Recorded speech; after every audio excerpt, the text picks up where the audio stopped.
Do you want someone to do that? No, I have all the stuff in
recording, so sit down and we'll see how the light works with it.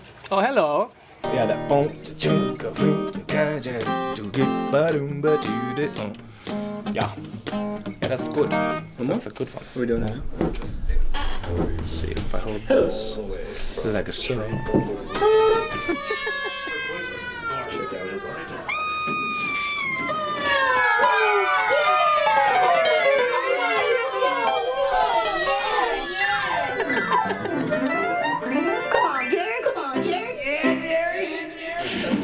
All the way from Shreveport, Louisiana. Her boyfriend's at the bar, so get right now.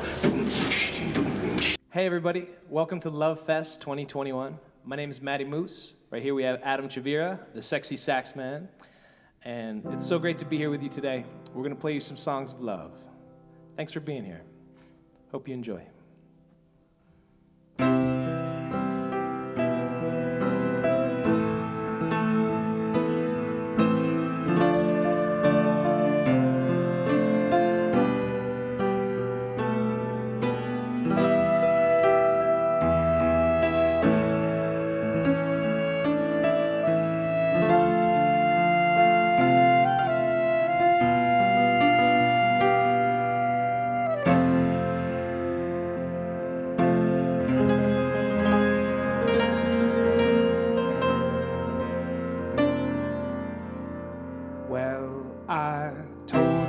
Someday I'd write a song, one that you could hum and sing along. Then you'd feel just like I do when I'm alone with you, because we know that sometimes life gets hard, but you'll never know how good you are until they put you through all the things that you're meant to do. Baby, there ain't nothing I wouldn't do.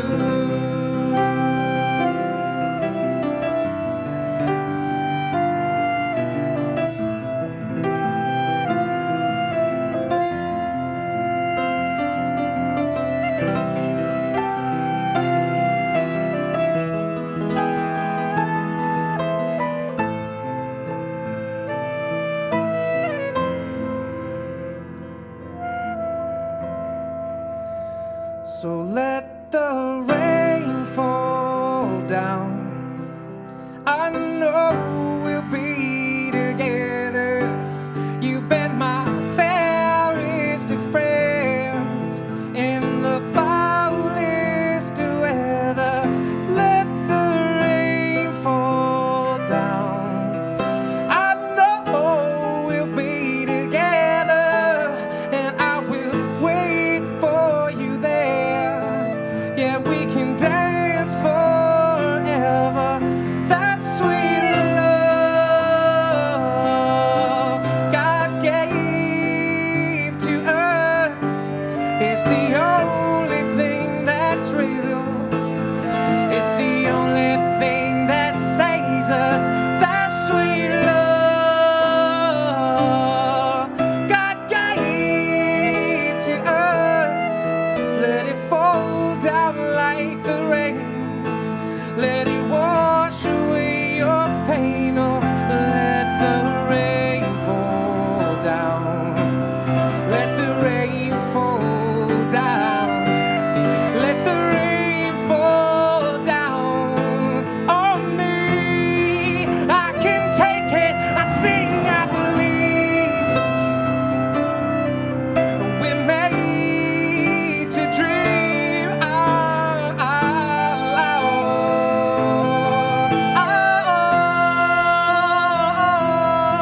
So loud, so proud. So who told you you're not allowed to dream? Be whatever the fuck you want to.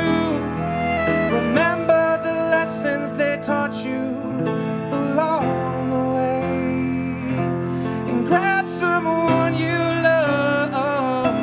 It might be the last time you can. Take a moment to hear their stories and to hold their hands. Oh, and sing a song of love. They're the only thing that's real. They're the only thing that I believe in the power of love, in the power of these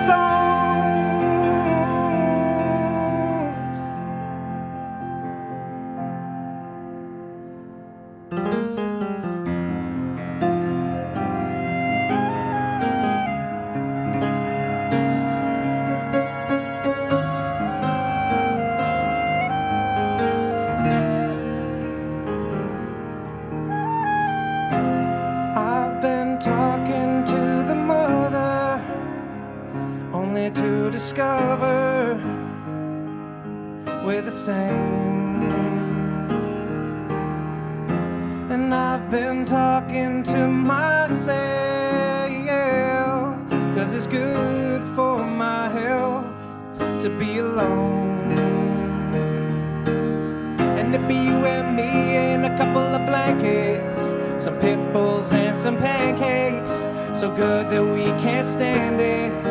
Oh, yeah, I've been talking to myself, 'cause it's good for my health to be alone with the universe.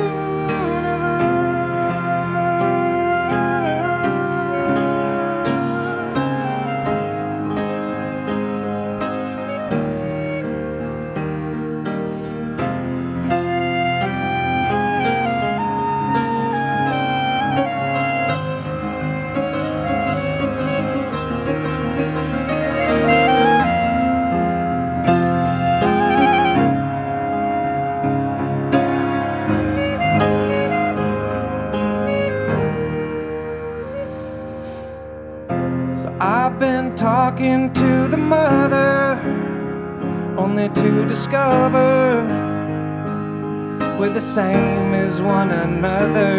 And I've been talking to myself, 'cause it's good for my health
without clean water. They're the same as your sons and your daughters, the ones you know. And so you love them. The only difference is our location. To grow your garden in your heart and turn off the television and know you're loved and you are loved and we'll begin again. 'Cause all this negativity, it keeps the you away from me. I can't stomach it. That shit makes me sick. It makes me wanna drink. It makes me want to go back to sleep.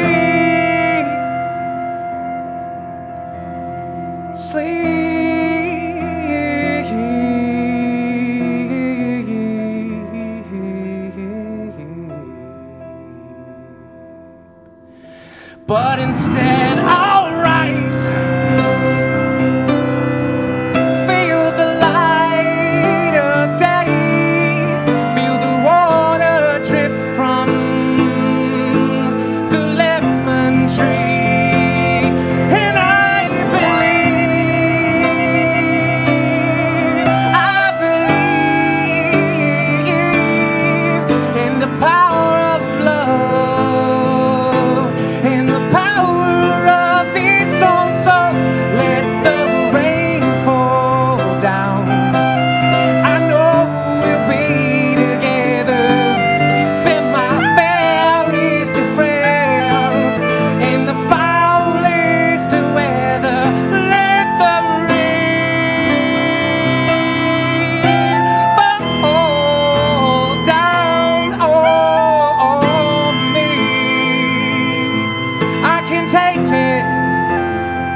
That felt good.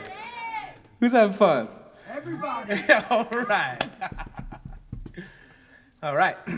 This next one is by Nako Bear. It's one of my favorite songs. He's one of my favorite artists and poets.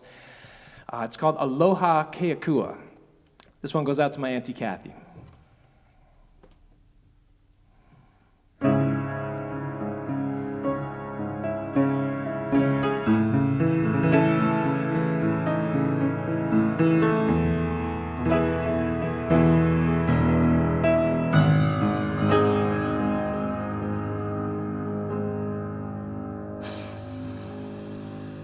Lend your ears, lend your hands, lend your movement, anything you can. Come to teach, come to be taught, come in the likeness and the image of God, 'cause we could be like that. Oh, that humbleness and all that respect. Oh, oh, oh.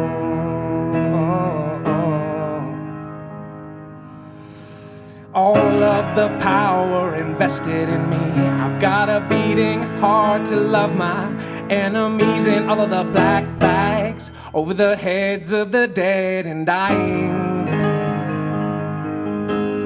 The more I understand about the human race, the less I comprehend about our purpose and place. And maybe if there was a clearer line, curiosity might satisfy the time-based prophecies that kept me from living in the moment. I am struggling to trust the divinity of all the gods and what the hell they have planned for us. And I cry for the creatures who get left behind, but everything will change in the blink of an eye. And if we wish to survive, we'll find the guide inside.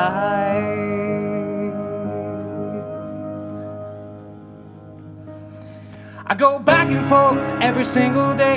The clarity, it comes to me in the choppy waves. The faces and the feelings and the seasons change, but the galaxies remain.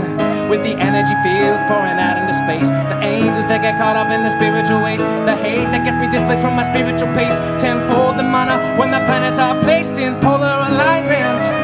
Oh, I'm on assignment, bodies on consignment, return them to the circus. Yeah, what is the purpose? Oh, what is my purpose? Would you believe it? Would you believe me if you knew what you were for? And how you became so informed. Oh, these bodies of info performing such miracles. I am a miracle made up of particles. And in this existence, I'll stay persistent.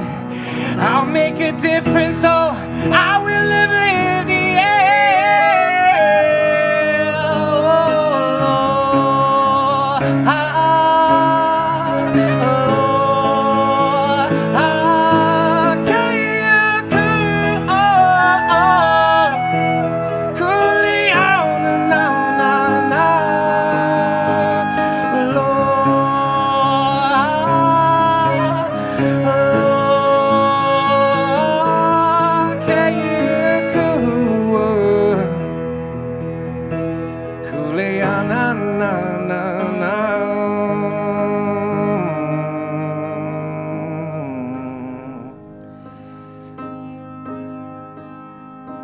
Each day that I wake, I will praise, I will praise. Each day that I wake, I give thanks, I give thanks. Oh no, one day I won't wake up and I'll transcend the holy makeup. I am capable, I am powerful, yeah, yeah. No, one day you won't wake up and you'll transcend the holy makeup. We'll be on our way to a different kind of place.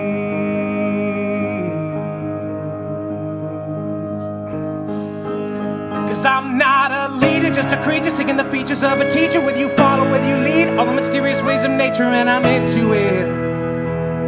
Changing management. And there are various ways to conquer this monotonous megapolis. My stubbornness is bottomless, my fearlessness is talking shit, and I'm wide awake. And I'm taking names. And do you speak to me like you speak to God? All the love and understanding between the Father and the Son. Do you believe in the perfectness of where we are? These my people, these my children, this is the land that I would die for. Solidarity is telling me, move that musical medicine around the planet in a hurry, 'cause there's no time to waste. Time to wake up my babies, stand up and say we know what we are for. And how we became so informed. Oh, these bodies of info performing such miracles. We are all miracles made up of particles. And in this existence we'll stay persistent, yeah.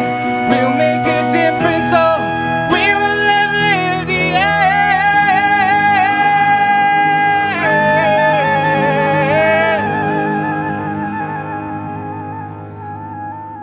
Alone.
na na na.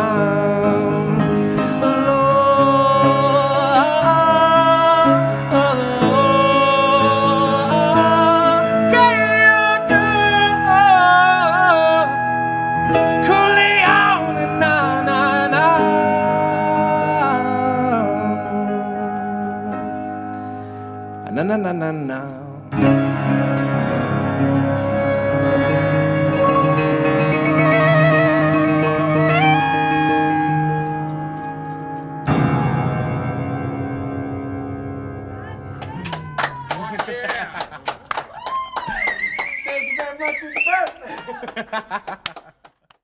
I mean, lots of jobs have been affected by the pandemic, but nobody's really talking about ours. We're burglars, obviously. Right. And it's been tough because everyone is home right now. Yeah, we've been getting caught a lot lately. Nobody's going to work during the day. Nobody's going out at night.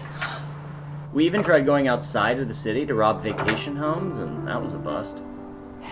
I mean, to tell you the truth, it's honestly getting kind of embarrassing. Before COVID, business was booming, but when you don't go to work, we can't go to work. Your home is our office. Has it been hard? Yeah. It's been hard. I mean, Definitely. It's affected the whole burglar community. And I've been doing this for 40 years. Now I'm taking classes at community college. We've gotten so desperate, we've had to start getting creative. We've started porch pirating. Which isn't ideal, because you just never know what you're getting. I mean, what are we gonna do with a vacuum hose and a book on chinchillas? The Etsy ones are the weirdest.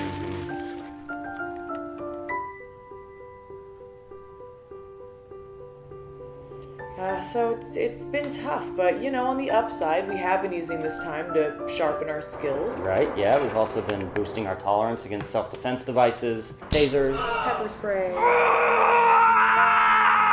Do we feel bad about being burglars? Not really. I mean, we only rob the wealthy. Yeah, we're like Robin Hood, you know, we steal from the rich and give to the poor, and we're the poor. Yeah, plus, you know, we're vital to the economy. Home security is a multi-billion-dollar industry. Right, without us, you wouldn't have them. So to those who say we're criminals, we say we're job creators. Yeah, we just gotta get through this rough patch. Yeah. So is everything in your house stolen? Oh, we don't live here.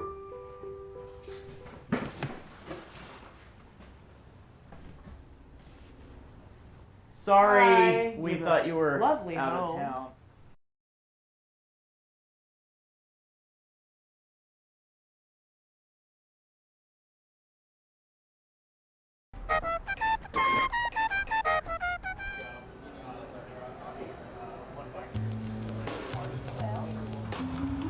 Thanks a lot, man. Appreciate it. You want some coffee? Yeah. I'll have some with you. Want some coffee? Oh, no, thanks. You don't want any? I'm fine. Last chance. That's okay. Can I take a picture of you? Sure. Oh, you guys are painting, huh? Look straight ahead. Uh-huh. And actually up and to the left a little. I'm gonna do the same thing. I'm bartending later today. Come on, I'll be there at 5 Cool, o'clock. man. Nice to meet you. Oh, thanks. Oh no, you got it tucked in there. Julie! Wait, let's come on. ¿Qué pasó, Julie? Wait. You just gotta come outside here, right? Well, you know, here's the problem. This has gotta go through here. It's gotta go. That's gotta go.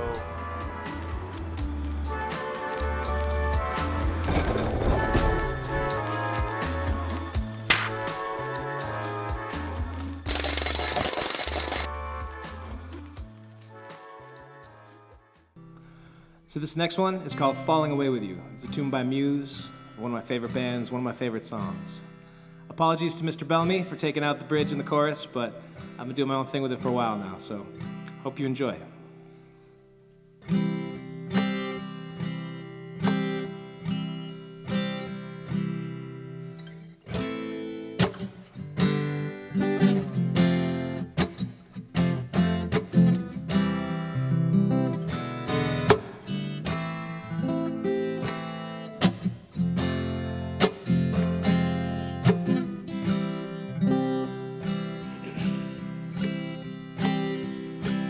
can't remember when it was good.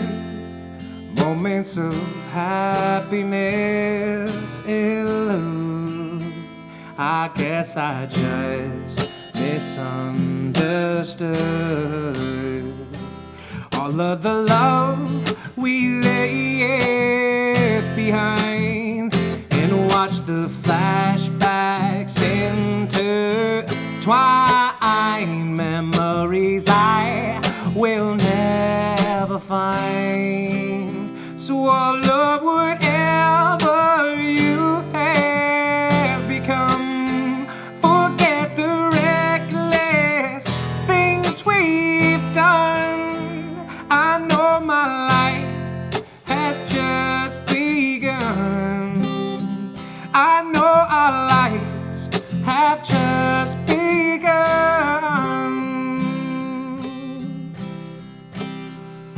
Staying awake to chase these dreams, tasting all the air I'm breathing in. I know I won't forget a thing. Promise to hold you close and pray. Watch the fantasies decay. Nothing will ever stay the same. Not all the love we threw away. Yeah, watch the hopes we cherished fade, making the same mistakes again. I'm not making the same mistakes again.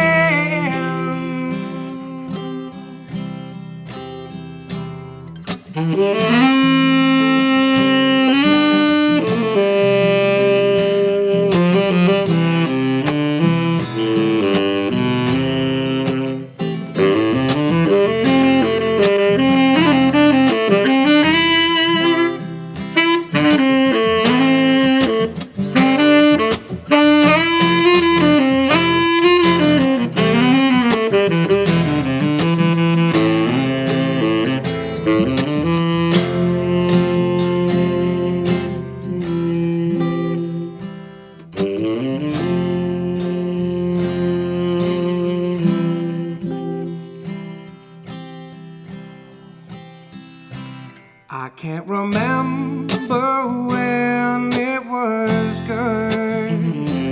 Moments of happiness elude. I guess I just misunderstood all of the love we left behind, and watch the flashbacks intertwine. Memories I will never find. So I will love whatever you have let yourself become, and hold on to all those reckless things that we've done. I know my life has just begun. I know my life has just begun.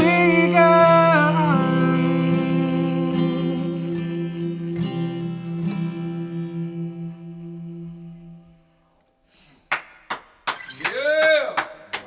Thank you very much. Are you in a relationship? Has it suffered in the quarantine? We know ours has.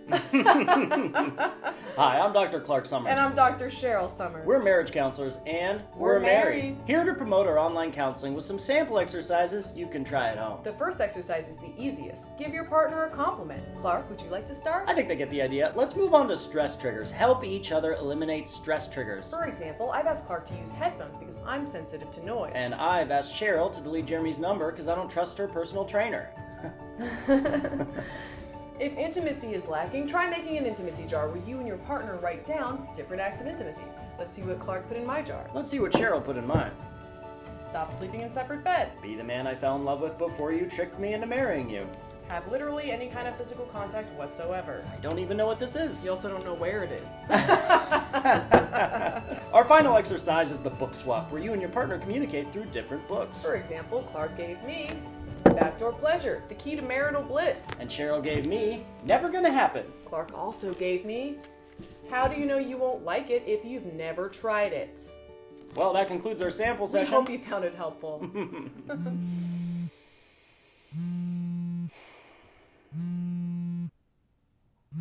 That's Jeremy, isn't it? Yes. And for the last 6 months, we've been fucking.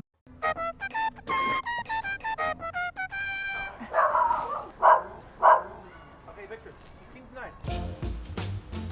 Hey, buddy. You guys order a clown? What is this, a colon? What are you guys doing here? Awareness. Awareness. Yeah. Okay. Colorectal cancer. Gotcha. Well, this is a good way to bring about awareness. So this is not a bounce house. What do you guys want? What do you want? 1 mango Arizona? 2 mango Arizonas? All right, guys, stay in school.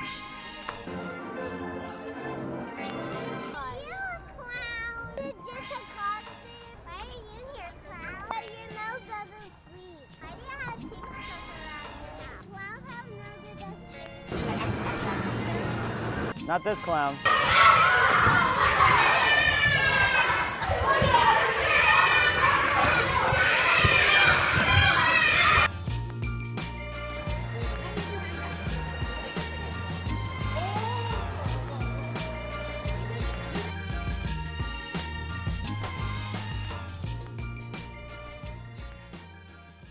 So this one's called Skyline. It's one of mine. Hope you enjoy.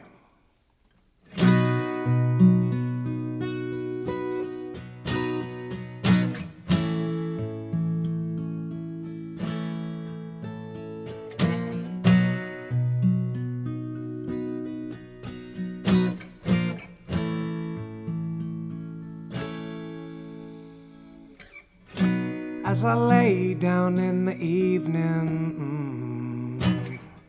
tonight I like to get to sleep. I keep thinking about the secrets and the promises I just can't keep. And I can say that I'm not lonely, yeah, but I know that I'm alone. I keep waiting for my lovely to come on home, come on home, my lady, yeah. Come on home.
Put your head on my chest. You smell good. You smell like... Unpack the feelings. Unpack your feelings, Sean.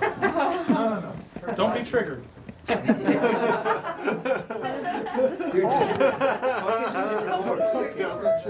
It's the birthday girl.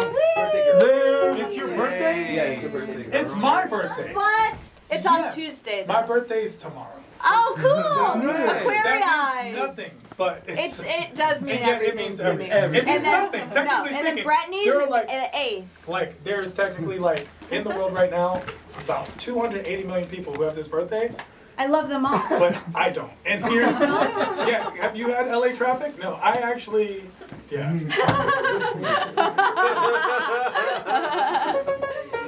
That's cool. You know what I like about you? You're like, yeah, it's cold, but it's not. And that is a fucking fashion statement. That's my whole life, for sure. It's cold, but it's It not. really is. It's a specific time of year. It looks like a fucking This is gonna be for you, just so we can get the audio. And if you want to talk, But I'm not going first, right? Am I going first? I can go No. first. Nope. No. What if I did comedy and I just wasn't funny? Like, what if everything else is funny and then I'm on comedy? I'm like, hey, But it would hey it would everyone. be a little harder. Anyone from Toledo? Is this thing on? So, Just try to be awkward. so, crackers. Why would they name them that, right? And then white people. Okay, so that's I tried not to be funny. Graham crackers.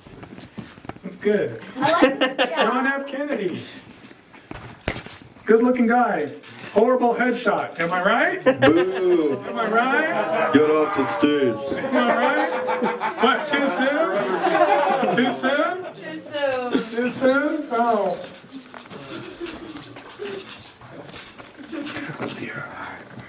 I don't know why when I say your name I need a whisper.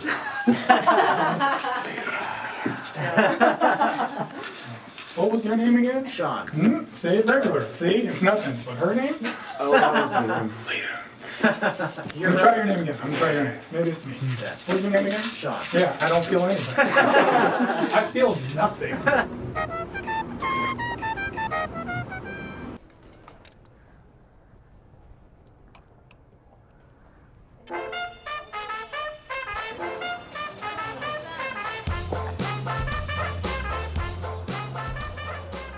Can you do me up?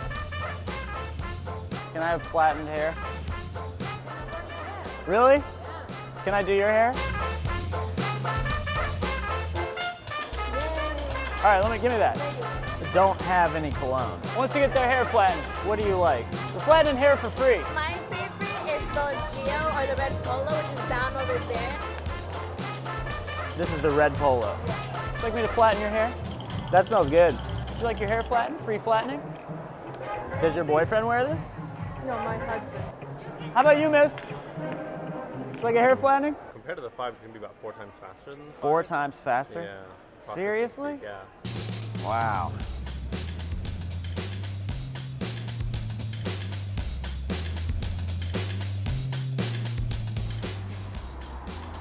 Hey, would you like to go on a date? I'm wearing red polo. Love Fest, thank you so much for being here.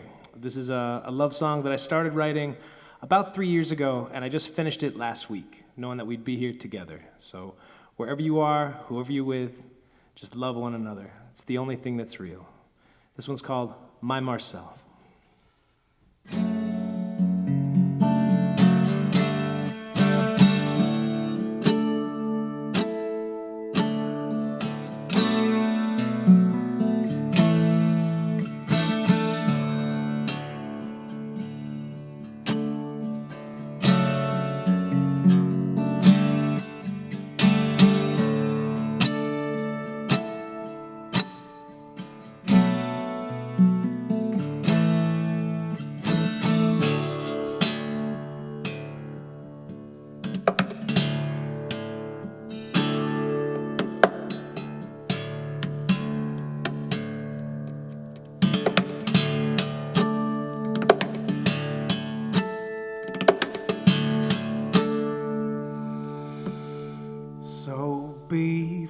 sing and dance the way you want to.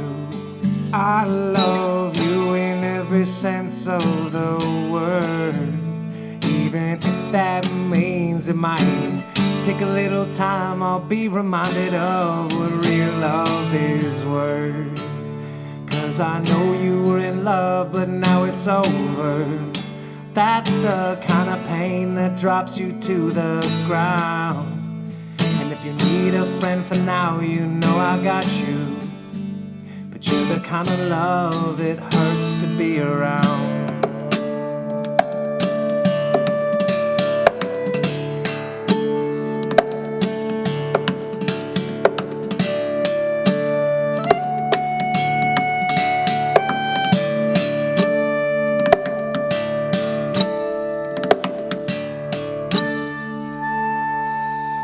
Because life's not like the love that's in the movies. That happy ending's just a moment in time. And the age and stage and phase, they come in waves, dear, like fresh fruit falling freely from the vine. So I can sing and play some keys and let the strings ring. I can seek out the streams to quench my thirst. As long as you're living the way you want to, I will sing this song, wait the world to turn.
I'm a patient man when I know what it is I'm waiting for. I'm no fool to know what something like that's worth. We could have golden best friends and the moon, dear. There's mostly time that takes away between each birth. You could tell me that you feel the same or nothing at all.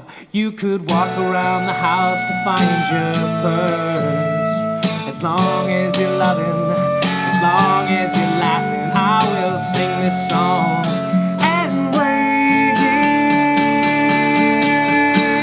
Remind myself what real love is.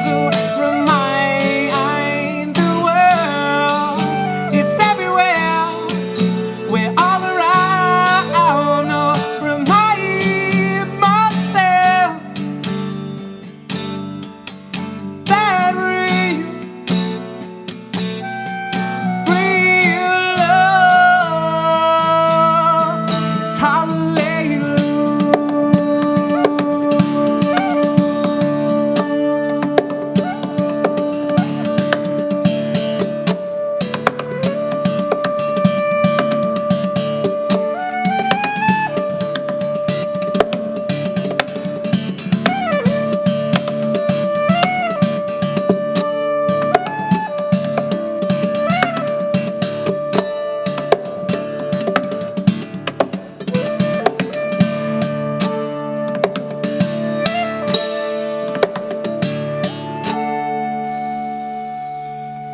'Cause I could slay every dragon just to hear you. I could walk until I fall right off this earth. But the mightiest of deeds might be for nothing.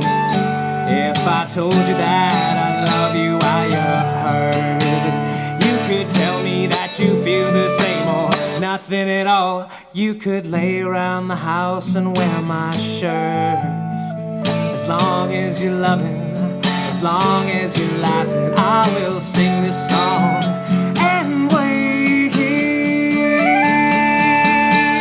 Remind myself that real love is. Remind the world we're everywhere. Love's all around. Remind myself that what the real love is. Or remind the world that real love.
What's up? I'm just so like, so where are you guys from, huh? Hey, the guy in curly hair. Toledo! Have you ever been to Toledo? Yeah! I don't know why Toledo. Are you from Toledo? It is. Woo Toledo! It is. It's not a steady flow, but that could be the wiring. It could be me. It could be. What if I had a speech impediment and you just called it out? What if I spoke this? We do. We have a mic. Should we Check. Oh yeah, we have a mic if you want. Oh no, it's just a cable. Oh, okay. Cable. The cable sucks. The cable. You go. I don't know how. I don't like how sexy you did that. I'm gonna be very. Like I'm questioning. This is like very. This is. I have to question myself. Right? Some urgent. Am I on that scale? You know. It's not the first time. Because the way he did it was like this. It's very hot. Oh yeah, like it fits right. It was the mic. Why? Why did it? There was no reason for him to do this. So, where's everybody from? Toledo! Is everybody from Toledo? Yeah. This microphone is very cool. This is a Hitachi. What is this? You wanted me to come today. Maybe Lucas can come I like the strokes at one point. Yeah. Doesn't look good. Oh yeah. Like Jesus. That's the Killers. Is that it? Whoa, hey. You weren't racist until now. You could have just let that go. You literally could have let that go. You're like, I know what I'm gonna do. Correct the only black guy in the room. I get it, bro. You could have let that go. You could have sent out like an email or whatever you guys do. I would have never known. But you were like, no, I need to correct this right now. Yep. The Strokes, the Killers, there was a whole time that these bands had these monosyllabic names straight through. That was like a thing. Even though Killers is technically 2, but you were going to say that. You were going to correct me. You were going to be like, yeah, the Killers 2. And I'd be like, oh my God, that's so crazy. Where's my phone? Racist. He's racist. Literally racist, guys. I just want to post that on my Instagram. And cancel culture. Boom. You have a cancel culture button? Yeah. Oh, you didn't know about the cancel culture button? They only actually give it to black people who know how to code switch. They don't just give it to every black person. Like Gucci Man doesn't have a cancel culture. Like Gucci Man is on songs raping bitches and no one says shit. And he's untouchable. Do I have time to urinate? Check. Whoa. Yes, you do. Oh, sorry. Okay, all right. I'm going to make it real. All right. Just like a woman, right? Am I right? Urinating? Oh my God, women and their urination. Oh my God. Well, I gotta breathe. Okay, female, right? You got me. All right. I'm gonna get canceled from a pre-show. I'm gonna get canceled because of this. That'd be amazing. So all the things It's a love song. It's a love song. It's a long distance love song. So this one's one of mine. It's called Gone If I Stayed. I wrote it about 2 weeks before I left for California. And this one's for everybody who I love back in Boston, especially my dad. This one's for you, Pop.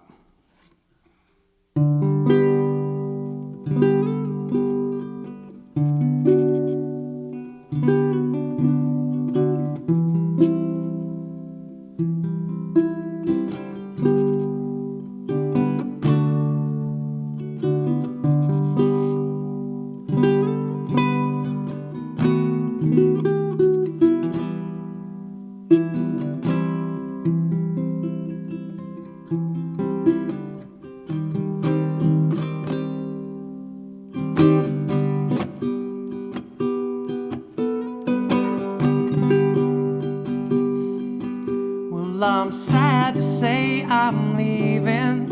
It's so strange to be a ghost, but I've been haunted long enough, so I'm headed for the coast. And there's times that I'll be grieving for the ones I love the most. But if I stay, I'll die here. Hope you understand that I gotta go. I'm not alone without you. I'd be gone if I stay. I'm not alone without you. I'm just alone, way away. Yeah. And I'm glad we got together.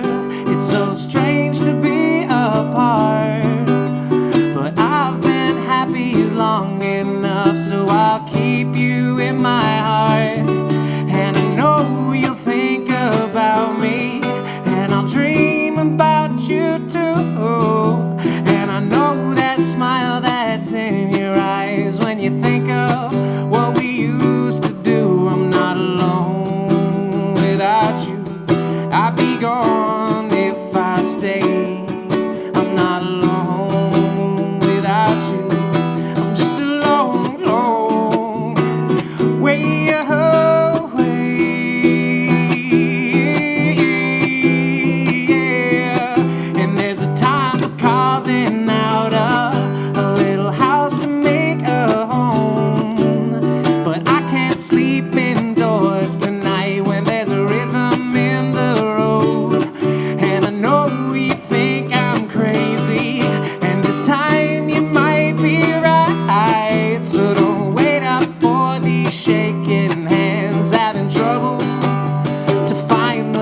You got so much beer right here.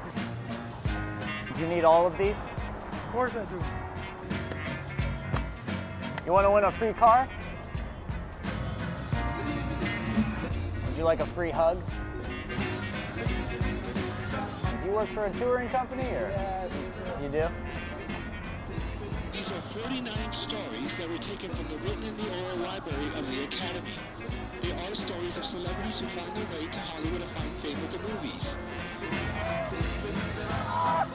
The entire boulevard gets closed off for the Oscars. You got a smoke?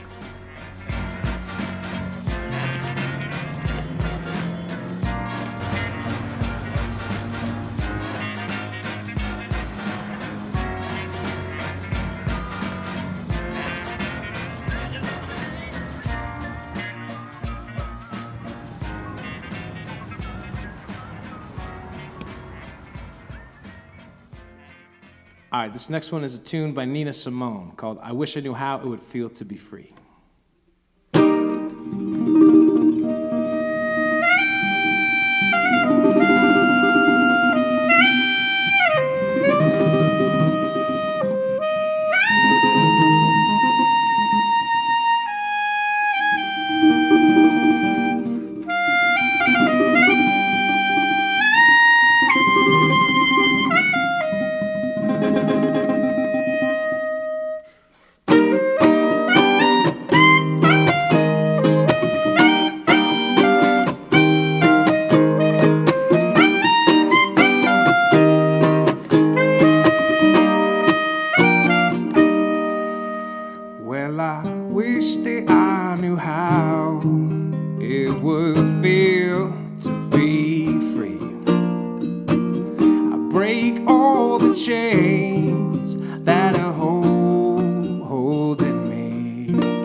I could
My man.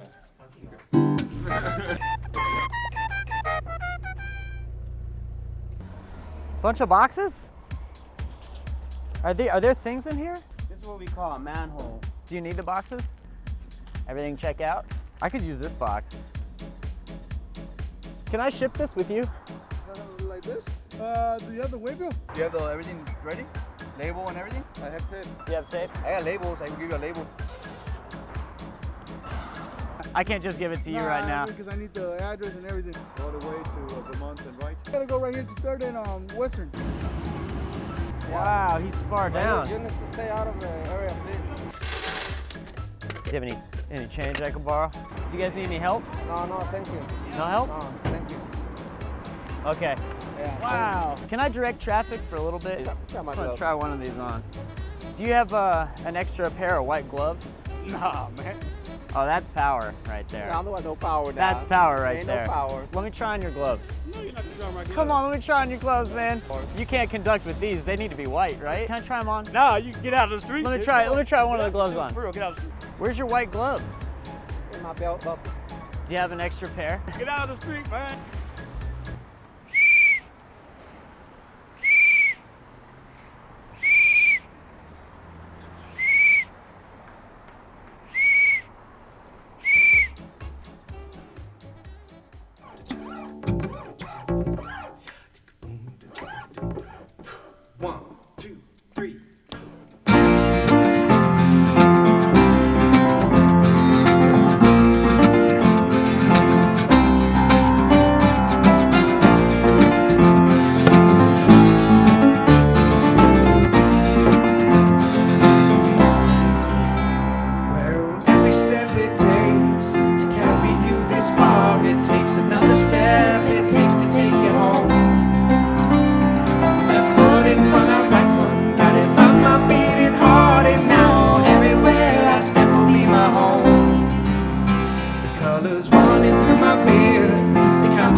Buy a TV? You want to buy a TV? No. You guys want to buy a TV?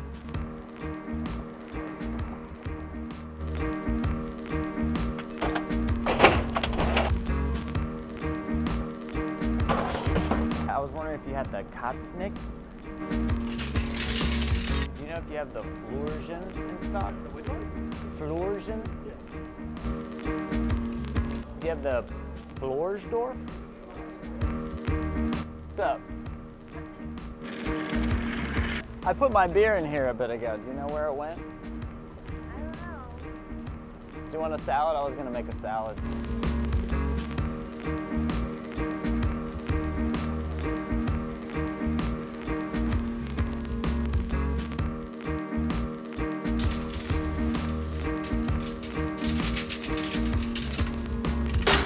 Hey everybody, this next one is a cover by Stevie Wonder.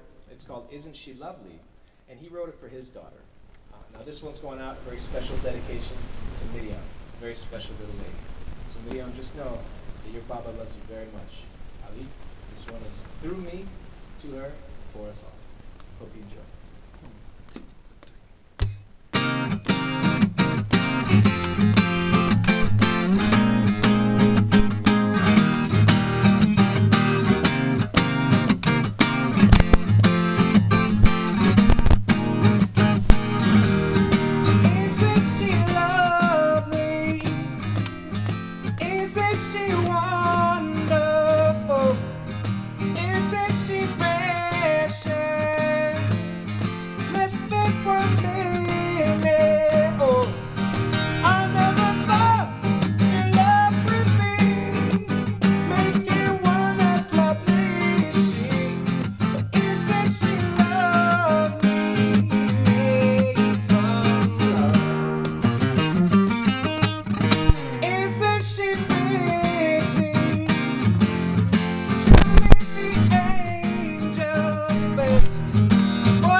Yeah, man. I think we got it. Yeah, that was nice. Check. Oh. Anybody from Toledo? Woo! Yo, you're gonna hear someone say that, and you're gonna get so excited one day. You know what I'm saying? It'll come up randomly. You don't understand. I've just implanted Toledo in your head. You will think of it randomly. You'll be like out at the cashier. Oh, Toledo, and you'll just laugh. You'll be having sex, like in the moment. Coitus, boom, bow. Like Toledo. Is anyone from Toledo? That's gonna be like your new. Woo! That's gonna be your watch. Remember, I did this. Remember, I did this to you. Sean. I don't mean to be mean, but I hope you're the only one that gets COVID in the room. The one guy that's worried about No, but he's like distant too, you know? He's closed off. Sean. Does anyone know Sean? Do we know him? Do we know anybody? Do we really know anybody? Is Sean a cop? Sean's a cop. Sean's a cop, right? Sean, are you a cop? You have to tell me legally. That's actually. If I say no and I am, it's entrapment, right? That's actually, yeah, that's not true, but TV says it is. And I've watched like all 24 seasons of Law and Order SVU, and yeah, are you a cop? Did you guys just bring me here to get arrested? Because when I was driving here, that's exactly what the fuck I thought. As I was driving here, I was like, wow, you guys aren't culturally sensitive at all. Where are we? Oh, look at this. This nice dark road where when they pull me over, no one will know. Have you seen Get Out? Have I watched Get Out? Oh, yeah. Yeah. Get Out is the black person Titanic. All of us have watched. All of us. That's our epitome of love. This looks so good. So this place is very cool. Who plays the drums? Of course you do. Look like you play the drums. Amazing. And then you're gonna break up when the lead singer kills himself and start your own group. Never! Here we go! Oh, like the Foo Fighters aren't a real thing. Like I'm just making that up. Like the Foo Fighters don't exist, and I'm just stupid. I'm just wild out of my mind. Like he wasn't in the band, and then he was like, "Oh wow, you died? I've been waiting for that." And he's like started, and then he was like, "Effort long," and that's like. But I hope you don't die. Well, you know. But he does. And here's the thing: it's not me. It's the fucking drummer. It's the fucking drummer, bro. It's not me. I don't want you to die. Don't do it, Luki. I think you're great. I think you're amazing. Your alpha energy was like, oh wow, look at that energy. Musk. Seriously. He's evil. He's evil. Look at him. Die. Like that's like how he feels about all the things. I don't feel like him. I want you to live. I want you to live. Because when I get pulled over leaving here, I need someone to call, right? And you seem like you're very police friendly. Yeah, I feel like you are. He's way too hippy dippy. They'll be like, you're fucking liberal. That's what they're gonna say to him. You know what I'm saying? Look, I'm fucking liberal. You know? And he's one of them.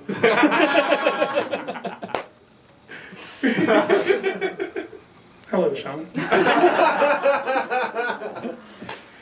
That's what I'm saying. All right, we're gonna have comedy. I feel like I have a lot of faith in all of us.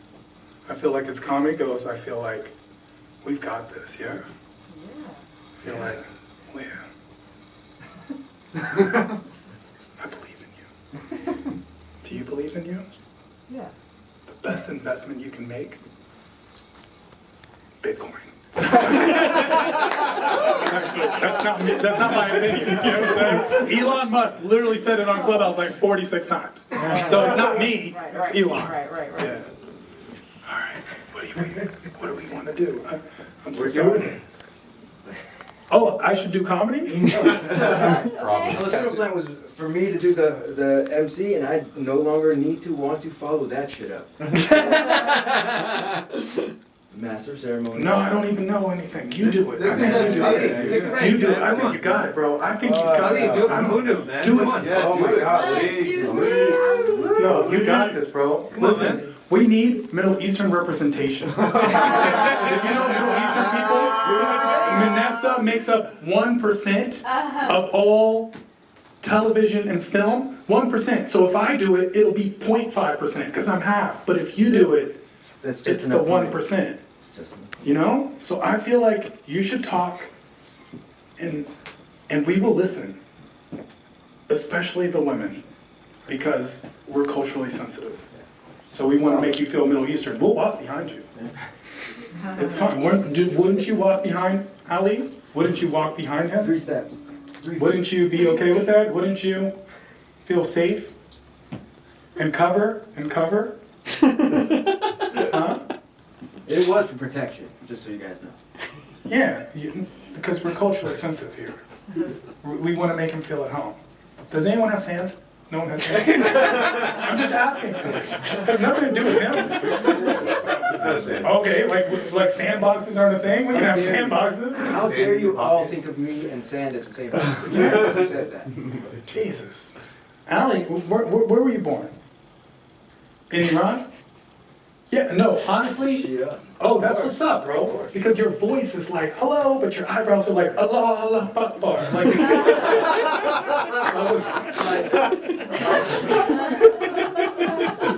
Sean's a cop. Sean's a cop. So if you want to, Sean works for the CIA. See, now Really, Sean works for the CIA. That's not me. Look at him. and you just pointed out Right. the Middle Eastern guy to the CIA.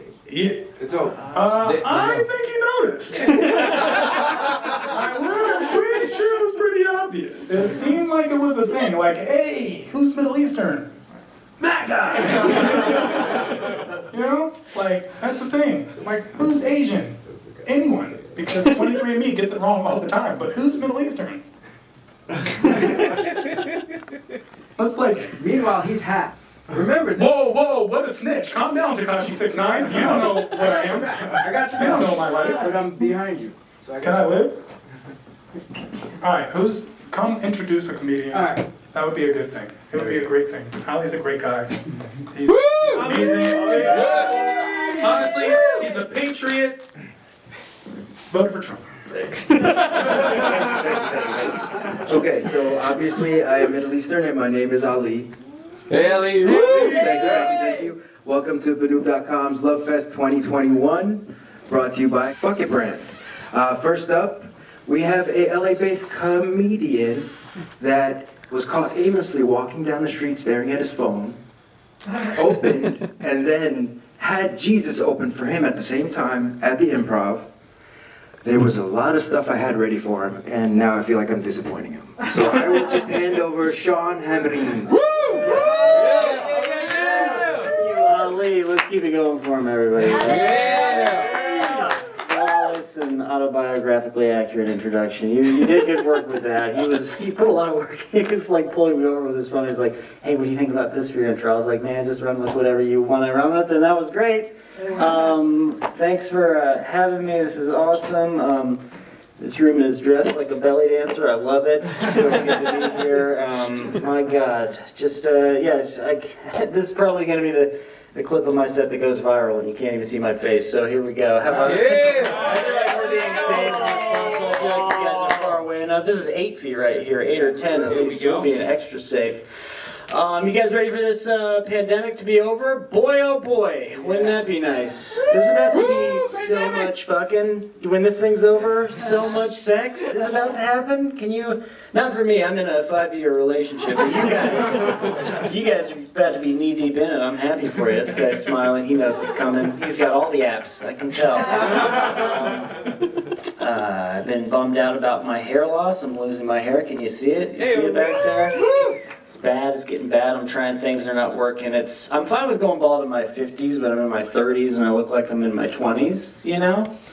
And I guess I just like to be able to like grow into my face before I lose my hair, you know what I mean? Because like when you have a baby face and a bald spot, you look young from the front but old from the back, do you know? It's like two different people. It's like student discount, senior discount. You guys see it? It's like first day on the job, ready for retirement. It's all about how you got me. It's like frat house, assisted living, razor scooter, rascal scooter. Can I see some ID? Are you lost? Do you guys? Is it tracking?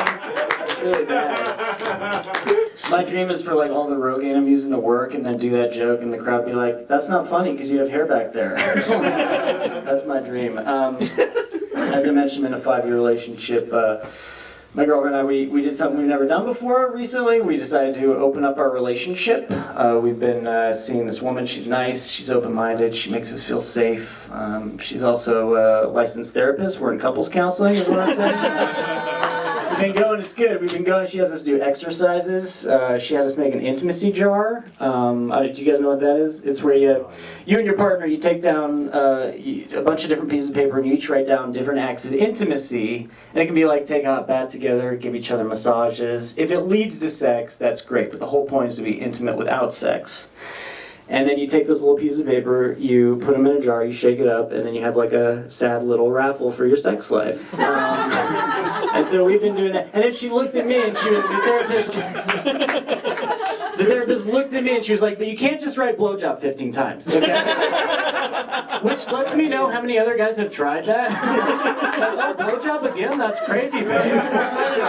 What? We gotta do what the jar says. It's scary that there's guys that are just out there.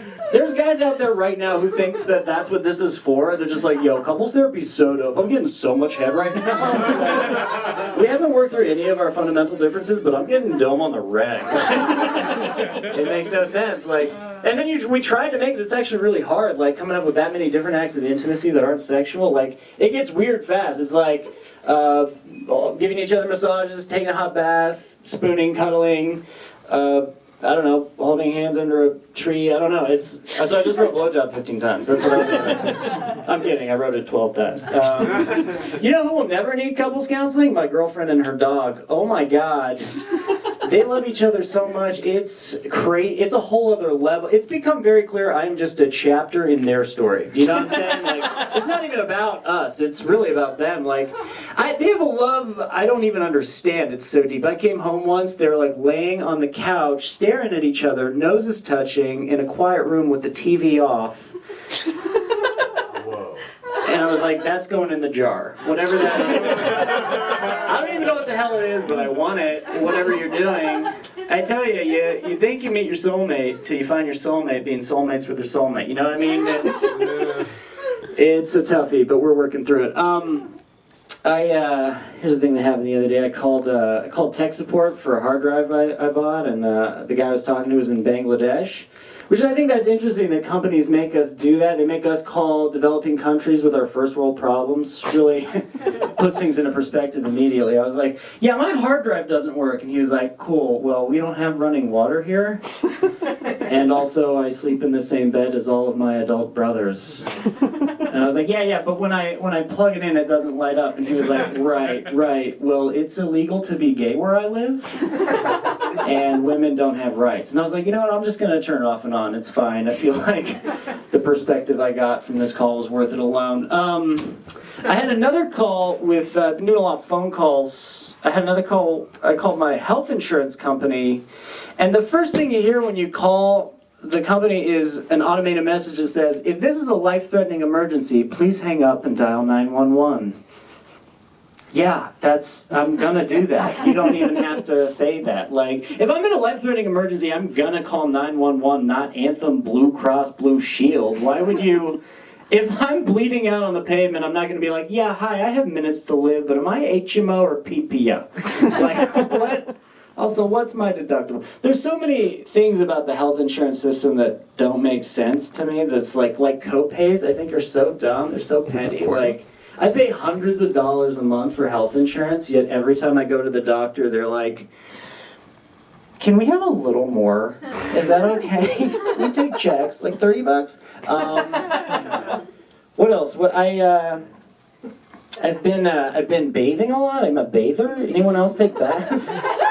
Yeah? See? It's women, mostly. Guys? Any guys bathers? Not really. Yeah, see? I get a lot of flack for that as a guy. It's you know, some guys I've heard guys say it's gay. It's gay to. It's like, really, what? How toxically masculine are you? Like, what's gay? I'm enjoying the therapeutic effects of hot water. I'm not in there just watching musicals trying to find my prostate. Okay, like, it's like, what? Like, one guy told me it was a chick thing. A chick I said I take baths. I didn't say I sit down to pee. Like, what? Like, what should I do to make it more manly? You want me to blast Joe Rogan while I polish my gun? What? Want me to, like, memorize sports facts while I kiss my biceps? What do you... It makes no sense. Some guys think it's gay. Most people think it's gross. Do you guys agree with the baths? A lot of people think it's gross. One woman was like, so you just sit in your own filth? How dirty do you think I am, lady? Like, I'm not a coal miner. I work from home. You think I'd break a sweat sending emails? Like, why? It's just, and that's what I don't get is, like, people think baths are gross, but they love hot tubs. Oh yeah, all right. Everyone loves a hot tub, right? Oh fuck yeah, hot tub. Is there gonna be a hot tub? All right. Everyone loves a hot. Oh, baths are gross, but let's get in this hot tub with his half-naked family at the Marriott. Yeah, why not? Fuck yeah. Let's make grundle soup with strangers. I don't get it. But baths are gross. It makes no sense. I think baths are So relaxing. I've taken showers, obviously, but every time I do, I just wish it was a bath. You know, baths are kind of like, showers are like condoms. It's like they don't feel as good. My girlfriend insists on them. You know, that's kind of how it works. I'll talk about sex a little bit more. I went to the sex shop recently to get a vibrator because when it comes to the clitoris, I need all the help I can get. You know what I'm saying? It's the clit. You guys familiar with the clit? It's very elusive in my experience. Every time you think you find it, it'll like disappear under a fold. You know, it's like playing hide and seek with a shapeshifter. Is when it's like a diva. It's a diva. The clit is a diva because every time I'm like, "Hello, we're waiting. Are you ready?" It's like, "No." I need to be convinced. I'm like, it's like, I'll be ready in 5. I'm like, you said that an hour ago. Like, so anyway, I was at the sex shop, and it's whenever you're there, it's so overwhelming. There's so many like displays and models of gadgets and gizmos. Like some you recognize, some you don't. Like there was this one thing, it looked like a cattle prod, and it had like 2 things on the end of it. And I was like, oh, that's interesting. I've never seen that before. I felt like I was at an art gallery. I was like, looks like there's a lot of pain behind this one. And then like I tried to be like very polite about my embarrassing questions. I was like, excuse me, how much is this and which side goes in? Even though I'm pretty sure it's out of my price range and my comfort zone. And she was like, well, the top part vibrates the clit and the bottom part fingers the asshole. She looked at me in my eyes and said that, and I was like, well, I did ask, but I think I'll just read the box next time, because I'm uncomfortable. This is a little much to have a stranger look me in the eyes and describe the purpose of it in full detail, as casually as a mechanic. Do you guys know what gaslighting is? Have you guys heard of this?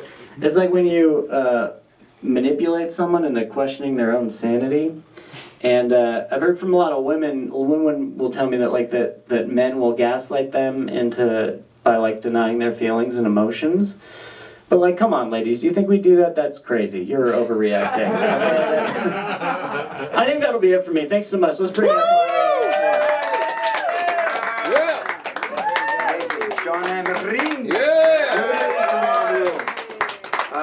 Thank you. I just got the best referral for couples therapy. 12 blowjob notes. Got it. So next up, we have a young lady that opened up for Jeff Garland, Theo Vaughn, slapped a few people at Flappers, punched a random person at the Improv, and her name is Lia Richardson. Here she comes. Are we gonna be attacked? That's so funny. I'm like not violent, but now I kind of want to be. Guys, I haven't done stand-up in a year, and I'm kind of like, what are jokes? So I brought a cheat sheet. First, I'm Lia. And I was at the doctor's recently, and they had me fill out this massive questionnaire, and one of the questions was, did you grow up on a farm? And the options were yes, no, and I don't know. I was like, how do you not know? Like, did you grow up on a farm? I'm like, I don't know. I mean, they were chickens. Is that making a farm? I don't know. Like, it was just weird. So I marked I don't know. I'm from Oregon originally, and that's a state. And when I tell people I'm from Oregon, they just assume I'm from Portland. But what they don't realize is Portland is actually surrounded by a trailer park called the rest of Oregon. That's the part I'm from. It's the trailer park. Anyway, and so I didn't realize how redneck my family was till later in life. You know, like I grew up in this little farm town. My parents are from West Virginia, so I come from a long line of hillbillies. And before the pandemic, I was bartending an event with this girl, and she was complaining to me about having small boobs. And I was like, hey, well, listen, when I was in the 6th grade, my Uncle Earl told me, any more than a mouthful's a waste. And she's like, oh my God, your uncle told you that? And I was like, oh my God, my uncle told me that. That's really inappropriate. He also bought me a lot of skirts, the things you unpack in therapy. Cool, we're working through it. He's dead now. Okay, this is being filmed. So I was home recently in Oregon, and I can tell my parents are getting older. They had me at 40. I was a real whoopsie-doo. And I can tell they're getting older because I overheard my mom reading a book to my nephew, and she was like, Elmo's wearing a cowboy hat because he likes potatoes. And I was like, what? And I kept listening, and she's like, and they're having a potato farming party. And I was like, like, Mom, what are you reading him? She's like, I don't know. I forgot my glasses. I'm making it up. So, just making up. So I went to go see what she was reading, and it was a car manual. So time to go home, take care of my parents, because like if that's how she reads, how does she drive? Like I don't know. I'm worried. What else is in my armpit? This is awkward. Also, when I was home, you know, they live in this little podunk town, and I just noticed, like, things are a lot more lax there, you know? Like, we were at the grocery store, and there was this mom with her 3 kids, and they were all piled into a shopping cart. And the kids were playing this game where they were leaning over the edge trying to see how many butts they could spank as they went by. And the mom was just, like, laughing and egging them on, like, this is normal, you know? And like, I was thinking, if that happened here in, like, you know, Brentwood or West Hollywood, like, a meeting would be called, you know? But, like, where I'm from, that's just, like, small town fun, you know? And it was so funny when they got to the checkout, the cashier was like, hey, you missed one. Like, he wanted to play it, too. It's good, wholesome fun, you know? What else? God damn. Rusty. But I love you guys. All right. I went to a really small high school, and when you go to a small high school, your friends and your bullies are the same people, and you have limited options, you know. And I remember telling my group of girlfriends that I had recently been diagnosed with ADD, and one of my friends was like, ADD isn't even real, Lia. You're just dumb. And everyone laughed. So to get even, I went to all of their weddings. Yep. How do you have power over me? Okay, so what else is in this sweaty pit of mine? I feel like quarantine, people are like reflecting a lot, you know, it's an introspective time, and this guy I used to hook up with is in a 12-step program, I guess, and he reached, you know, I guess one of the steps is to make amends, and he felt like I was someone he needed to make amends with, so he reached out to me, and he's like, hey, Lia, I feel like I was really inappropriate with you in the past. You don't know this, but one time I slipped an Adderall into your drink because you were really drunk, and I was worried you were going to pass out before I could sleep with you. And I was like, you roofied me with Adderall? And I was like, oh, that's why I was like wide awake with diarrhea organizing your books, you know? And just like, we were in 2 totally different mindsets, you know? He's like, I want to slip into something more comfortable. And I was like, let's learn Hebrew! Let's learn it. So, I mean, not effective. It could have been worse. At least I was like coherent, you know, like hyperactive. I really hate telling people I do comedy. Like, I don't tell people, because when you tell people you do comedy, they ask you to tell them a joke. And it's not like you do that with people in other professions, you know? Like, the other day my plumber was over, and he's like, oh, you do comedy? I've seen comics online. Why don't you tell me a joke? And I was like, oh, you're a plumber? I've seen plumbers online. Why don't you fuck me before my husband gets home? I've seen porn. Okay. I've seen it. Being a woman is a real trip, right, ladies? So it's a wild ride. I feel like, maybe it's just me, but I feel like as a woman, like, I don't even get to wear my own face every day. Like, when I don't wear makeup, I look like a young British boy in an oil painting. You know? I'm just like, Papa, let's go swimming. And you see it now, and I know you see it. But, you know, he still loves me, so it's great. Yeah, being a woman's a trip, man. Like, the titles of articles in women's magazines really bother me, because I feel like they're always telling women, like, what we're doing wrong, you know? I'll see these titles that say things like, 7 reasons you're driving him away, and, like, how to please your man, you know? And I feel like the articles in men's magazines are so much more affirming, you know? They're just like, 7 reasons you don't even need this magazine, bro. You're killing it, you know? And, just like, and just once, I'd love to see an article in a men's magazine that's like, maybe not all your ex-girlfriends are crazy. Maybe you're just a dick. Look inward, bro. Okay. Just a little hint of feminism, not too much. Okay. Not too much. I got engaged recently. What? I did all those BJs, and I got what I wanted. I'm just kidding. It wasn't a priority, but I'm happy it happened. We talked about getting engaged like a couple years ago, and I think I never really had money for nice things, so I think as a result I have cheap taste, because he was asking me like what kind of rings I like, and I kept sending him photos of like cheap gemstone rings, and when he showed them to the jeweler was like, is your girlfriend 16? Like, does she shop at Claire's? Like, why don't you get her a ring pop? shop, you know? And I just didn't realize like my shitty taste in jewelry would make my fiance look like a pedophile. But anyway, sparkle, sparkle. Okay, you know what? I'll just leave you with this. My fiance and I, we like moved to a nicer neighborhood. And it's nice, we like it, but you know, I have noticed that there's a lot of entitlement in a more affluent area.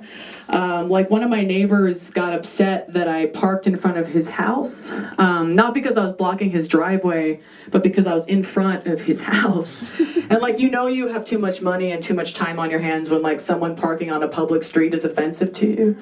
And he confronted me about it, and he's like, why would you park in front of my house? Were you raised on a farm? And I was like, I don't know. Stop asking me that. Okay, thank you guys. You've been great. Lia Richardson? Yeah. From Farm. That's awesome. All right, so the Rusty next my gentleman- ass, that was amazing. Definitely not. Not rusty because of the sweaty armpits. So now, the next gentleman you already know, 179 languages, 42 accents, all brought him fame and a favorite of the Laugh Factory. You've seen him in your dreams, on HBO, Netflix, and of course 7-Eleven. We have Ted on. He's gonna be basing anyways. So we're just out here raw dogging the mic, huh? We're just all of us just raw dogging this mic. We all get the COVID. That's great. Herpes, we worry, but COVID, cool. Anyone from Toledo? Okay, here's the thing. Here's the thing. Because I'll be honest, like I really like Sean and Lia. They were so good. I hope you guys understood the comedy genius. And they're like engaged to each other. And that was crazy. Yeah, I didn't know that either. I didn't know that because I'm looking at her and I'm looking at him. I'm like, really? And I didn't understand. But it's real. They're together like, yo, the blowjob list thing works. I'm gonna... And the thing about that, look, I'm be honest. I'll be very honest. I didn't have to be here, okay? So I'm glad you guys are all here, but I didn't have to be here. According to Breitbart, I could be out looting right now. Out looting. I could have been out looting right now. I could have been protesting for freedom at a Gucci store right now. But no, I'm here with all of you. So that's how I feel. I'm in a good place in my life because I'm woke. I'm so woke. Like, I'm woke. I've been going to protests and paying attention and Black Lives Matter. And I don't care what your philosophies are. I don't care. All it is about justice, and I love it because it's like people coming together, and that's what this is all about. Is people coming together. Everybody, all races, religions, colors, genders, creeds, everybody all together, and we're all laughing together. That's what comedy's about. That's what life should be about. And I realized, like, I didn't realize how many white allies we had in the Black Lives Matter movement. And so when I see people in the room, they're like, our allies. I'm like, wow, I love white allies, but y'all also fuck shit up. And no, you do, real. No, because, okay, so there have been like white allies that kind of take stuff over. They take over the protests. And while I know their heart's in the right place, I used to go to every single protest, but like last week I missed one because it was a white ally who organized it, and it was 8:30 on a Sunday. And I was like, bitch, Black lives don't matter till noon. Like, I'm not getting up on a Sunday at 8:30 to go protest. Do you understand? That's when we have football? Like, that's when, even All Lives Matter didn't protest till 10, and they're racist. Racists don't sleep. You know what I'm saying? Racists wake up like, nigger. Like, they wake up. Like, that's how it works. Like, I don't write the rules. I just read them. And I'm like this way because, okay, because, like, even though I know I'm the diversity on the show, I know that's clear, because you had, like, Sean and Lia and Ben and Tom and Steve and Mike and Ricky, and then even Ali looked like the whitest Middle Eastern person they could find. They're like, you're Middle Eastern? You know, like, they really found the whitest Middle Eastern they could find. Like, is his name Ali, or is it just Al? Like, you can do whatever. You can do whatever. But, like, I'm half black, half Iranian. So I'm just culturally aware of things. I'm half black, half Iranian, and my name is Tehran, right? So, like, fuck my life. Like, because my parents, like, they were like, being half black, half Persian, half black, that's not enough. That's not enough oppression, no. Your name is the capital of Iran, go. Like, that's how they felt about me as a person. So that's why I'm aware of stuff. Like, I'm aware of these things. Because half black, half Persian in America, that's half nigga, half terrorist. You understand what I'm saying? Like, hijack. I'm capable of anything. And And it makes me wonder, okay, let's get a little more complicated. All right. I'm not just half black, half Persian, named Tehran. That's not enough. No. On my father's side, he's Iranian. He's the Iranian one. My family is Muslim and Zoroastrian. My grandfather Muslim, my grandmother Zoroastrian. On my mom's side, she's black. My grandfather was Baptist. My grandmother, who's still alive, is Jewish. You think that's funny? Bro, I was circumcised 14 times, bro. Like, do you understand? These aren't jokes for me. Like, when I hear Shabbat Shalom, I go like this and run. Like, these aren't... Thank God I'm half black. You know what I'm saying? So, the reason I'm aware of these things, I wanted to give you context. And I'll tell you, especially in the world we live now. And I hope you're all wearing your mask. Please wear your mask. Everyone wear your mask. I know we're like raw dogging this thing, but I have hand sanitizer, so that saves lives. Wear your mask. Corona's real. I don't care who you are, Corona's real. That's why we're doing the social distance thing. Corona's very real. And I remember when we didn't believe it was real. We didn't always think it was real. It wasn't, and when white people aren't alarmed about stuff, the rest of us, we don't care, right? White people didn't think Corona's real, and I'll tell you when it started. When Tom Hanks got Corona. Y'all remember when Tom Hanks got Corona? That's when white people realized it was real, because Tom Hanks wouldn't lie. Forrest Gump isn't a liar, you know what I'm saying? No, that's not how it works. When he got it, everyone was sad.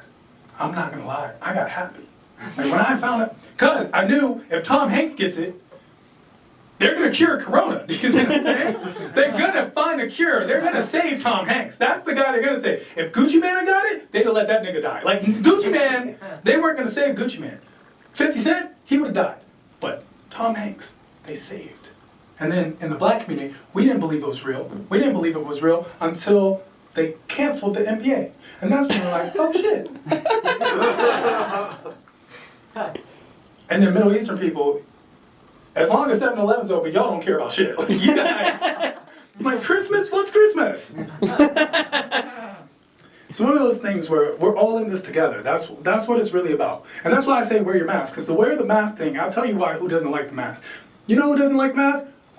Pretty people don't like the mask. You know what I'm saying? Where'd curly-haired singer guy go? What's his name? What's curly-haired singer guy? What's his name? Lucas. No, he's not single. No, I said singer. He's a singer, right? Yeah, he's good looking. He's not single. Are you like cock-blocking Lucas? Like Lucas is in the streets. Lucas is a good looking guy. He doesn't like the mask. Look, he doesn't even have a shirt on right now. He went into another room to take his shirt off.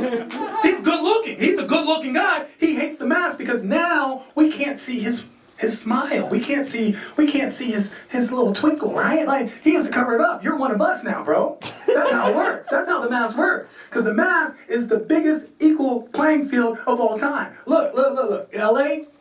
In LA, I'm like a 6 on a good day. That's real. In LA, I'm a 6. In Toledo, I'm a 12. But in LA, I'm a 6 because it's all the good looking people come here. All the Lucases of the world come here to look good and get on and get famous. But now with the mask, look, I'm a 6, boom, I'm a 9. You don't know who I am. Look, I'm pretty. I'm a Saudi princess. You don't know what I am. You don't know what I am. You don't know about me. You don't know who I am. I could be anybody right now. Boom. No mask? Ugh, Tehran, comedian. Boom. I'm Michael B. Jordan right now. I'm Denzel Washington. I'm good looking. Add 6 feet social distance, boom, I'm Brad Pitt in this bitch. Like, you understand? That's why I love the mask. Wear the mask, be safe, be responsible. Especially we're coming off of an irresponsible world. Irresponsible world where, remember the time when parents used to like their kids?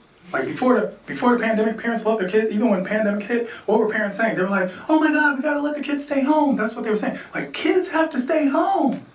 And now they don't love their kids. How you know? Because they're like, you know what? Only like 1% die. Let's go back to school, right, guys? Like, that's how it's worked. And now we value teachers.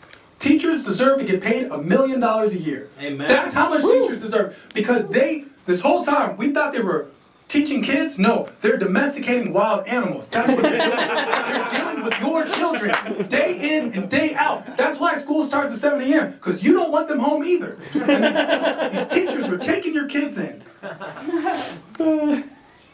I realized that I don't have kids. I'm gonna be honest. I don't have kids, but my nieces and nephew, they come over to my house.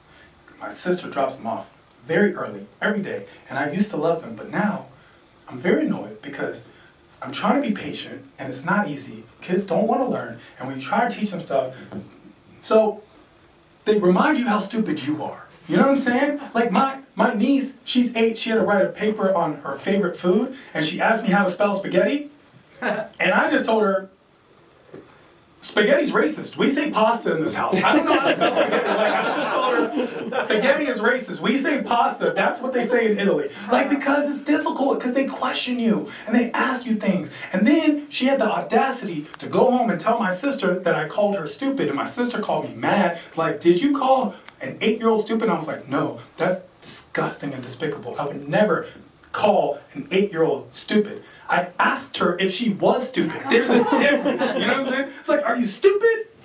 So Child Protective Services came to my house, and I'm just trying to be a better person, coming off everything that's going on in the world, coming off President Trump. And I'm looking around the room, and you guys don't look like a President Trump crowd.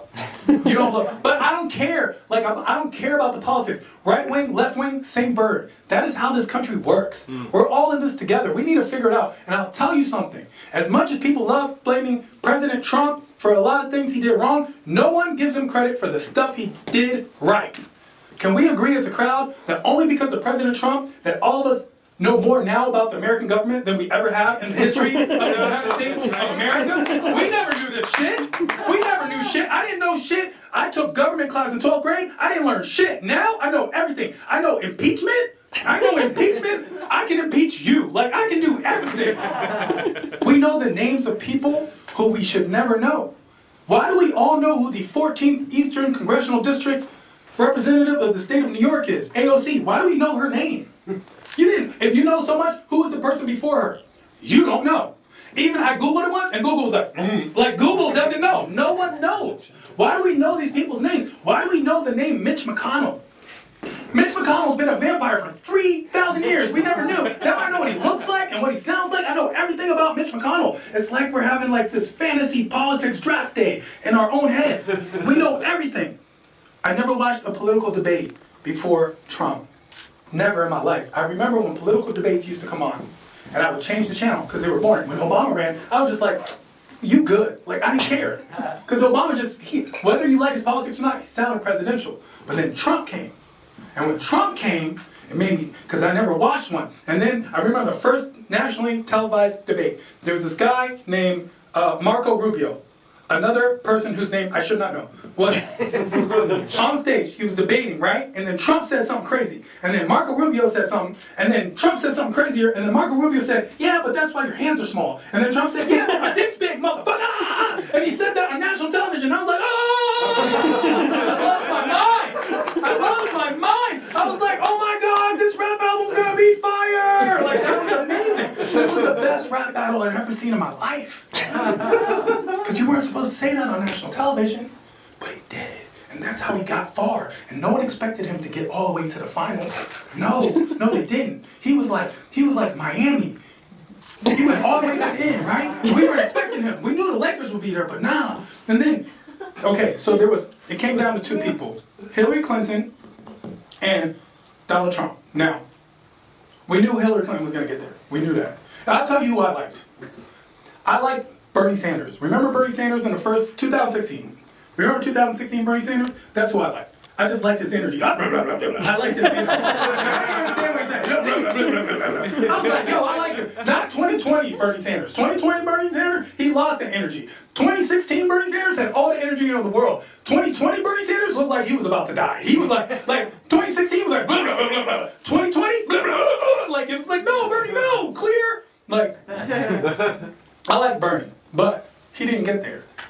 They conspired against him, right? Fine. So Hillary Clinton got there, and we understood why she got there. You know what I'm saying? And as a person of color, they try to make us like Hillary Clinton. That's what they did. Hillary Clinton was one of us. She was a person of color. Oh yeah, white woman of color. She had hot sauce in her purse, and she was she was just amazing. And her husband like just like a black guy. You know what I'm saying? Her husband played the saxophone and likes fat white bitches. Like, it was the same thing. He's one of us. You know, everything Bill Clinton did, it all came down to Monica Lewinsky, blowjob, blowjob, blowjob, blowjob. Pretend I said it 12 times. The point is, Hillary Clinton Clinton got there, and we understood why she got there. She had the resume, she was a senator, she'd been the first lady, she killed Epstein. She had everything it took to be in power. We understood why she was there, but Trump got there. And I don't care who you were, we were enamored as a country, we were watching. The ratings were out the roof. Because Trump say anything. I remember the national televised debate. Hillary Clinton came in and she said something presidential, and then Trump said something crazy, because that's what Trump does. And then Hillary came back and she said something and spoke to the nation. And then Trump plays politics like blackjack. He doubled down. He said something crazy, then he said, no, this is crazier. And then Hillary Clinton corrected the name of the country he mispronounced and spoke to the nation. And in response, Trump said, yeah, but what about the fucking emails, bitch? That's what he said on national television. He was like, yeah, bitch, what about those emails? And we were all on board. We were like, yeah, what happened to those emails, bitch? Like she was our ex and we were going through her texts. Like, show us those emails. We don't even understand why those emails are important. As a nation, we don't know why that actually mattered. None of us do. None of us do. None of us understand any of that, but we don't care because we're American and we don't know shit. That's how America works. You don't believe me? Ask Canada. That's how it fucking works. We don't know shit. You're smart. You're a smart guy. You look like you're cultured. You're very cultured. What's your name? Kilo. Kilo.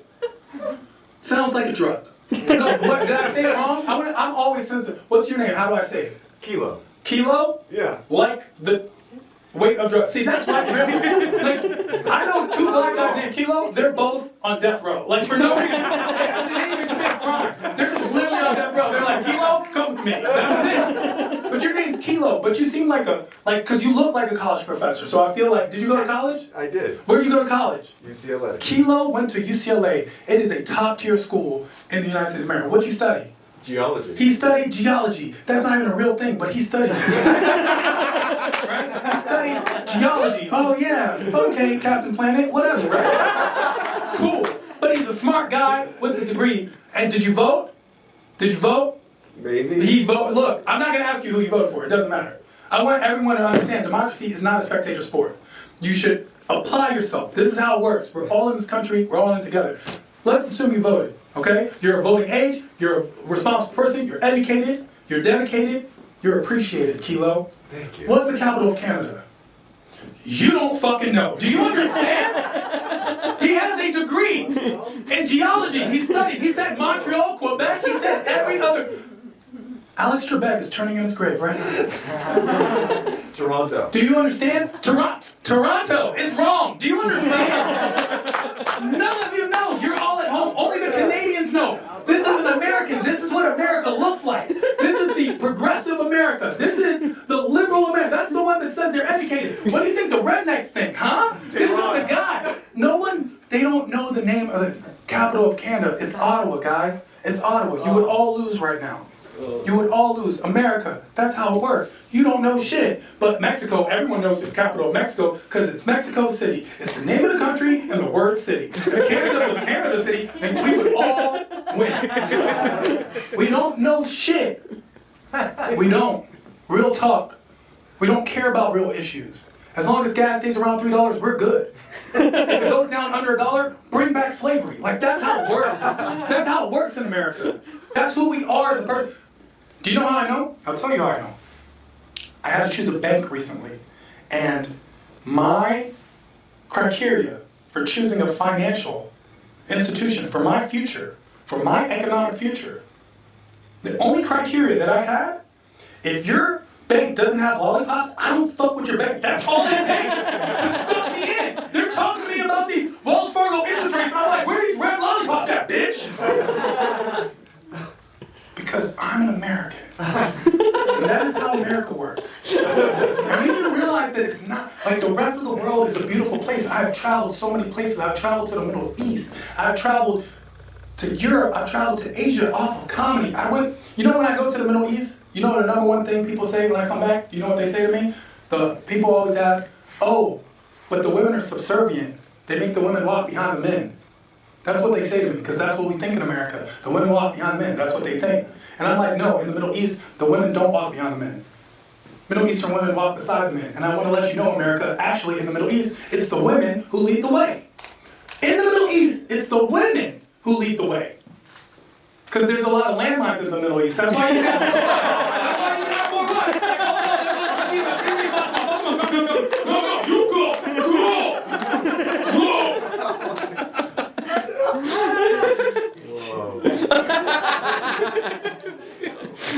You guys can't say this at work. Oh, it's a pandemic. None of you work. So my whole thing is we gotta be more aware. Like, okay, I don't know. Have anyone here traveled to the Middle East? Have you ever traveled to the Middle East? No. Because a lot of people think it's so different than the United States, and it's not. It's very similar. It's very similar. You know this. It has a very similar. Of course, they have a lot of things. They have a lot of things in the Middle East we don't even have here, and we have a lot of things here they don't have there. We have a lot of things here they don't have there, but they have things we don't have here. We don't have good shawarma. Did you know that? No, you didn't. You've had shawarma, but have you ever had good shawarma? No, you don't have good shawarma until you're somewhere in the Sahara and there's like no streets, no nothing, and there's an old, smelly, nasty guy on the corner of the road just selling shawarma, like shawarma. I didn't eat it for a long time because it just seemed unsanitary. I was like, no. And then finally I got so hungry one time, I had a shawarma in the Middle East, and it was the most delicious thing I've ever had in my life, and I realized that the uglier, the older, the dirtier the guy, the better the shawarma. Like, that's how it works. That is how it works. Literally how it works. I went to a shawarma place and it was like a nice place. It was like a young guy. It was like a young Lucas-looking guy. He was like good looking, and he washed his hands and shit. And he handed me shawarma. I was like, nah, don't give me that shawarma. Get that homeless guy off the street. Bring him in here. Have him wipe your sweat on the pita. I need the dirty, nasty shawarma. That's what I want. That's where all the flavor is. So they have things there we don't have here, but we have things here that they don't have there, of course. You know what I'm saying? Like, in America, we have these things they don't have in the Middle East. In America, we have these things called laws.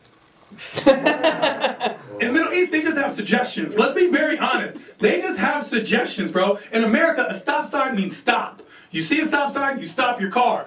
In the Middle East, a stop sign, shoo yani, and they keep driving. They don't stop for shit. They don't give a Yo, I get to the Middle East. I get out the airport, I'm in Cairo. I get out, and I swear that the guy at the taxi driver was like, yalla, yalla, yalla, let's go, yalla, yalla, we're late. Yalla means hurry up, by the way. Yalla means hurry up.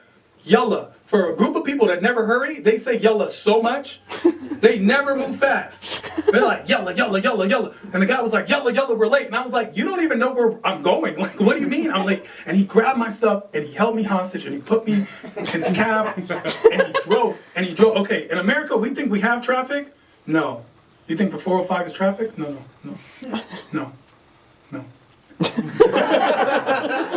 This is real traffic in the Middle East. It's real traffic. In America, 2 lanes, 2 cars. Makes sense. In the Middle East, 2 lanes, 27 cars, 14 camels, 3 goats, and an Indian guy selling you water off the side of the street. You don't even know where he came from. Hello, would you like water? I'm like, what is going on? And we're driving, and we're literally driving fast. And I don't know how we're going fast, but we're still going fast. He's driving like James Harden in the lane. He's like driving. At one point, he got on the sidewalk, kicked the goat out the way, got back in the... And I'm like, yo, I said the whitest thing I'd ever said in my life. I asked him for a seatbelt. I was like, excuse me, do you have a seatbelt? And he looked at me like he'd never heard. He's like, seatbelt? Sure, I need seatbelt. I was like, seatbelt? He was like, you can have my belt. That's what he said. You can have my belt. And I keep doing it because they all smoke. Your people? Half of my people. They all smoke. You would think there's enough ways to die in the Middle East. They're like, no, we need one more. And they added smoking. They all smoke, and they get mad when you don't smoke. Especially, they'll be like, bedekhin, that's what they say in Arabic. They're like, bedekhin, and bedekhin means smoke. And I was like, bedekhin, no. And they're like, no, bedekhin. I was like, oh no, I don't bedekhin. They're like, no, bedekhin, everybody bedekhin. I was like, I don't bedekhin. And they were like, be a man like me, bedekhin. Have hair on your chest like a man, bedekhin. And that was the girls who talked to me like this. And I don't understand why Fatima was so aggressive. She seemed so nice. And everybody works, but no one has a job in the Middle East. Everyone works, but no one has a job. When you ask them, they're like, oh yeah, all day today I was working, I'm so tired, working. oh, okay, Akbar, what do you do for a job? That's what they do. That's not a job. What are you, CIA? Don't ask. I'm like, why? And never ask for directions in the Middle East. Never. In America, directions work very straightforward. How do you get to the mall? Go straight down about 5 blocks, make a left on Robertson, make a right on Johnson, you'll see the mall on your left-hand side.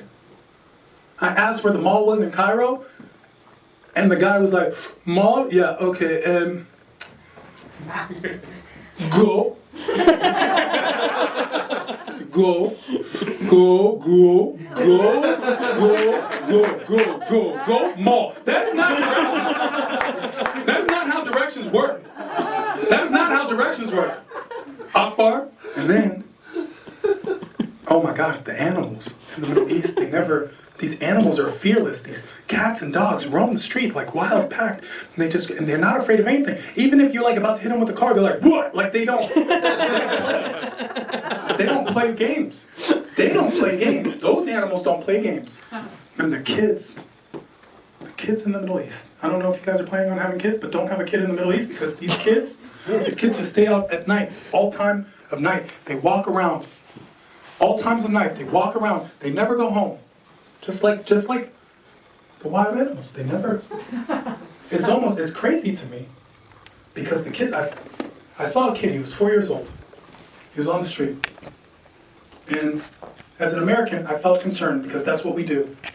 We get concerned about things that are none of our business all the time, especially in other countries.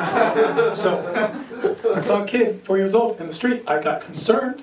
I went up to the kid and I was like, hi, hello, little kid, hello. And he was like, what, nigga? I was like, no. You don't talk like that. You don't talk like that. And the kid was like, what do you want? And I was like,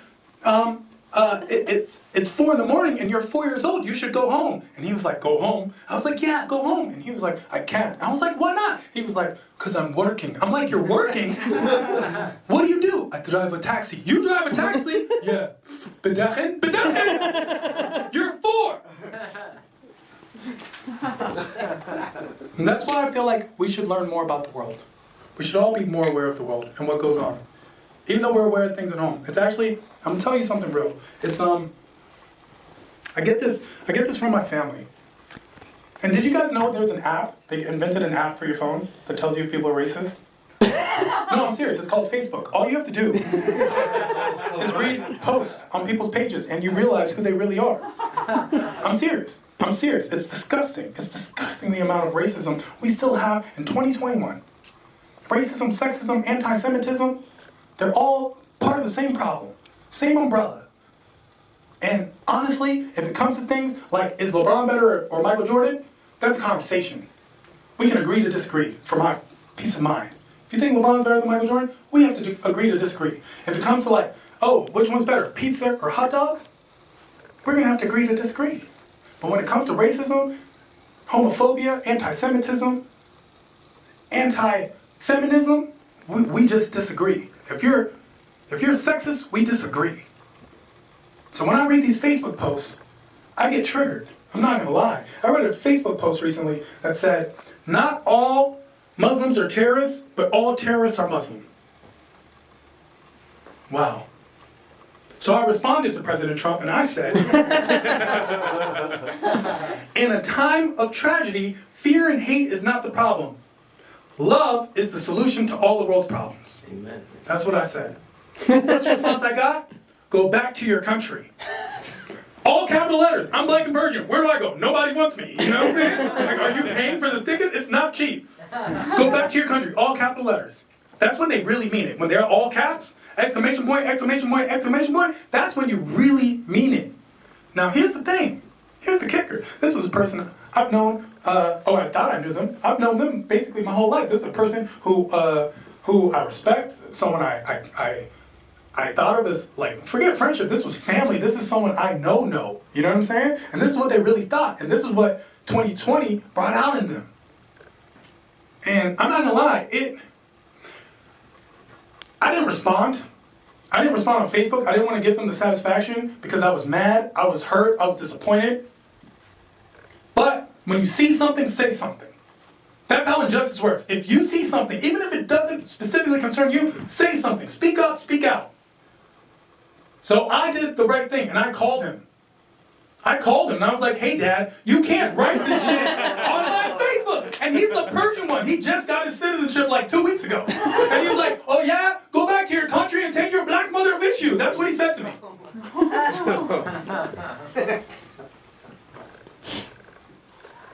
Because when it comes to things, and obviously I'm joking, my father's a wonderful person.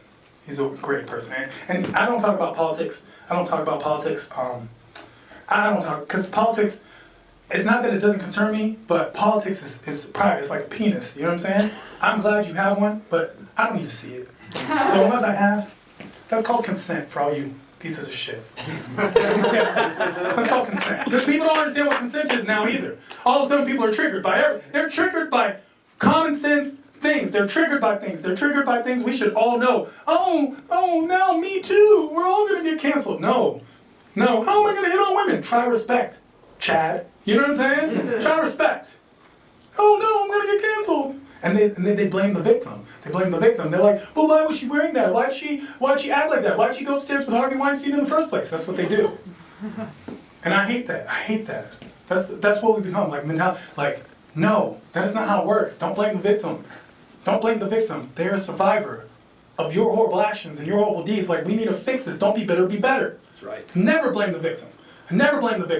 Unless, okay. No, I don't blame the victim, but if you date R. Kelly now, bitch, it's your fault. Like, this is how... I don't write the rules. We all saw the documentary. Like, that's real. That's not me. That's TV. You understand? And here's the thing. R. Kelly, horrible person, but also most useful person in the world if you ever get bit by a jellyfish. Think about that.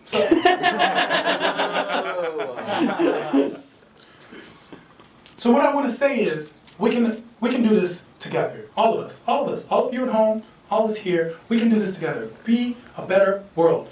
So many people are so willing to change the world, so few people are simply willing to change themselves. Be more woke, be more aware, it's not gonna hurt.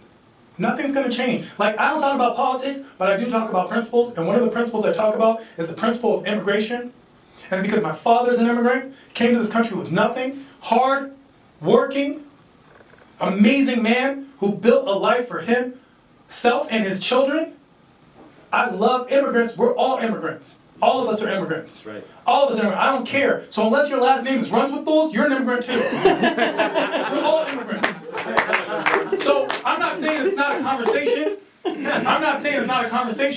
What I'm saying, it's not devastation. And we need to work on it together. And I'll tell you something. My father loves the United States. My father has been here for like over 30 years. He's been in this country. Over 30 years he's been in the country. The United States is his home. He loves the United States. Over 30 years he's been here. And every year, his English gets worse. I don't even know how that's possible. I never understand the thing he says. He's always like, all he ever says to me is, Tehran, why you not doctor? That's all he ever says. Tehran, why you not doctor? That's all he ever says to me. Tehran, why you not doctor? That's all he ever says to me. That's all he ever says. Tehran, why you not doctor? Because all Middle Eastern parents want their kids to be doctors. Not even to help the world, just because the paycheck's good. Like, that's what makes it real. My father loves the United States, and I'll tell you something. What made him love the United States the most, what made him feel the most American, especially right now during the NBA season, my father loved watching the Los Angeles Lakers. Now, I don't care what team you like. That's why I wear my own name on my hat, because people get triggered if you wear like a team. Like, they'll be like, oh, you like Tampa Bay? Tampa Bay sucks. And I'm like, I was just trying to match my Jordans, bro. I don't care, right? So I started wearing my own name. But my father loves the Los Angeles Lakers. And not the LeBron James Lakers, not even the rest in peace Kobe Bryant Lakers. Yeah, Magic Johnson and the Showtime Lakers. Do you guys all know who Magic Johnson is? Yeah. I need to, do you know who Magic Johnson is? I need everyone to know Magic Johnson is a legend, a living icon, a Los Angeles Laker. This is Magic Johnson, Kareem Abdul-Jabbar. Like, them boys were like a thing, but Magic Johnson, Mr. Showtime himself. My father, when I was a kid, my father used to watch Magic Johnson every single day on the television. And he would watch him and just love Magic Johnson. So just to show my father where I was in life, this is before the pandemic, I surprised him and I took him to Magic Johnson's birthday party. He didn't know where we're going. We're in the car, and the whole ride, he's like, Tehran, where are you taking me? Why you not a doctor? The whole ride. The whole ride. We're passing by a hospital. Why you not a doctor? We passed by CVS, and the guy was like, why you not a pharmacist? Like, he didn't care.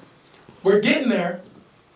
He doesn't know where we're going. We walk in. All of a sudden, he sees all these famous people. He's like, huh? And then he sees Magic Johnson. And my father pulls them in. Oh my God, Magic Johnson! Oh my, Magic Johnson! I was like, yeah, why you not doctor, huh? Huh? I like this. Because everybody was there. Everybody was there. Everybody was there. Oprah was there. Oprah, I thought we were all going to get cars. You get a car, you get a car, you get a car. It was amazing.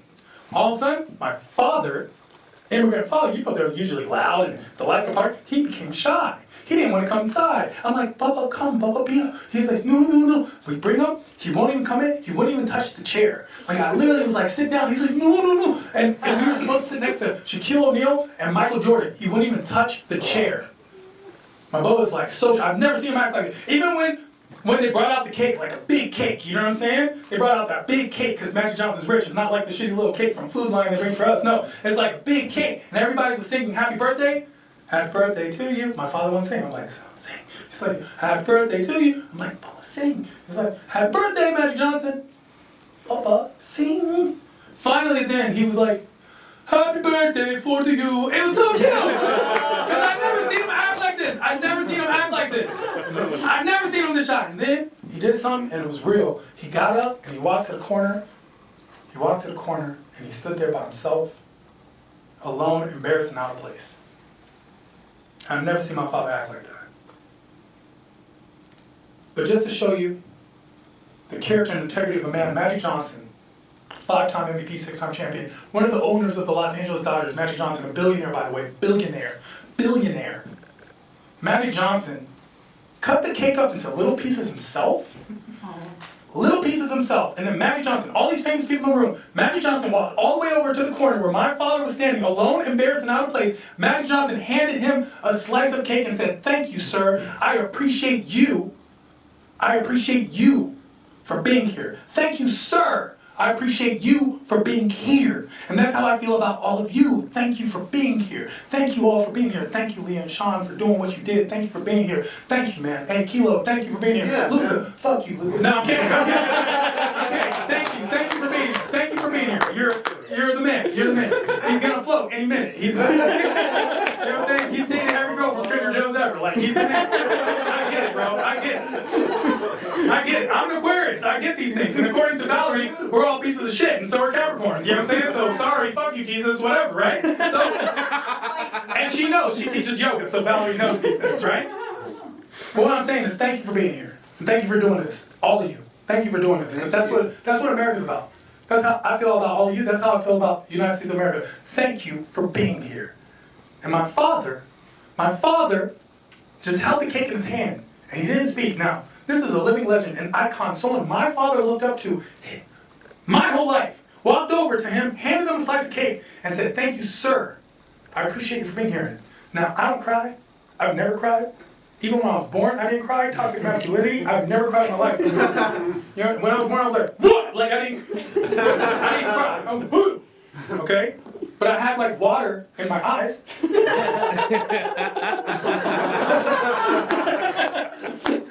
Because I could only imagine what this must feel like for my father, a living legend and icon, someone he's looked up to his whole life, came over to him, handed him a slice of cake, and said, thank you, sir, for being here. And my father was speechless. Now, I've never seen my father speechless in my life.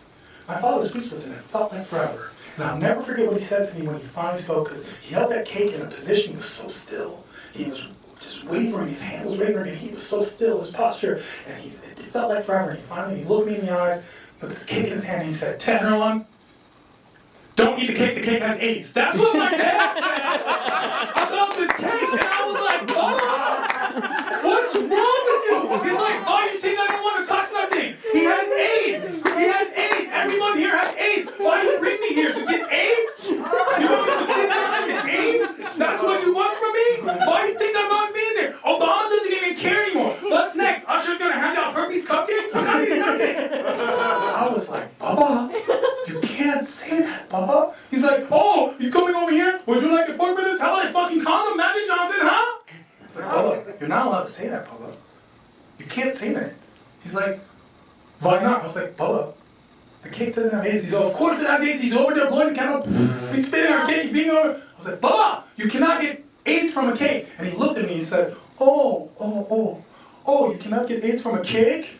How do you know? Did you become a doctor like I fucking told you? And that's why we should deport all of them. Thank you so much.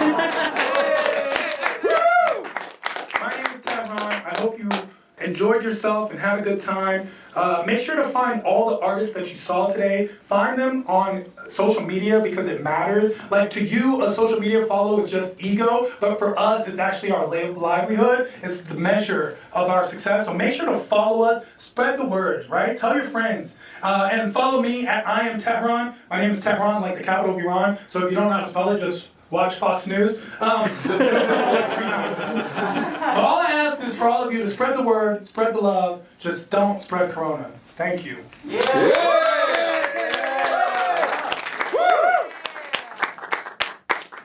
a wrap. Amazing. So thank you everybody for coming out. This was beautiful. Just keep spreading the love and follow those words. Hell yeah. All right.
Getting jiggy with it. Getting jiggy with it. Getting jiggy with it. Getting jiggy with it. Getting jiggy with it. Getting jiggy with it. Getting jiggy with it. Getting jiggy with it.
Your material's really good. Like being a strong writer, you're way ahead of the game. You don't even know. But now I need to know who you are. I need to know who Sean is. Right. Sean can't just, because if I can just pick you up and then like hand what you said to someone else, then that's what they will do. Ask Neil Brennan. Right. Because like right now, you've seen Neil Brennan, but you don't know who Neil Brennan is. But you've watched Dave Chappelle and you feel like you know. Like there are times when like even when I was talking, before I would say something, you guys would laugh because you thought you knew. You didn't know what I would say, but you knew, oh, he says something here. That guy says something here. But they didn't know me in the beginning, so I had to break them down. Yeah. With my, this is who I am, this is a quick thing, boom, boom, boom, boom. This is a little background about me because you don't know. We know Kevin Hart has a family, we know this. He doesn't have to explain that. Right. We do. You know what I'm saying? Yeah, totally. Like you need to explain, oh, you're engaged and you have don't be uncomfortable with the silence. Okay. Yeah, I'm sorry. Like don't, because there were things that you said that you could have dripped out so much comedy from. Okay. Like I was listening to you talk and I was like, yo, that's funny. But you glanced by it. Yeah. You didn't give like, you didn't be like I was in a romper in the doctor's office. That detail was funny, you know what I'm saying? Right. But you would glance like step on your laugh. Don't.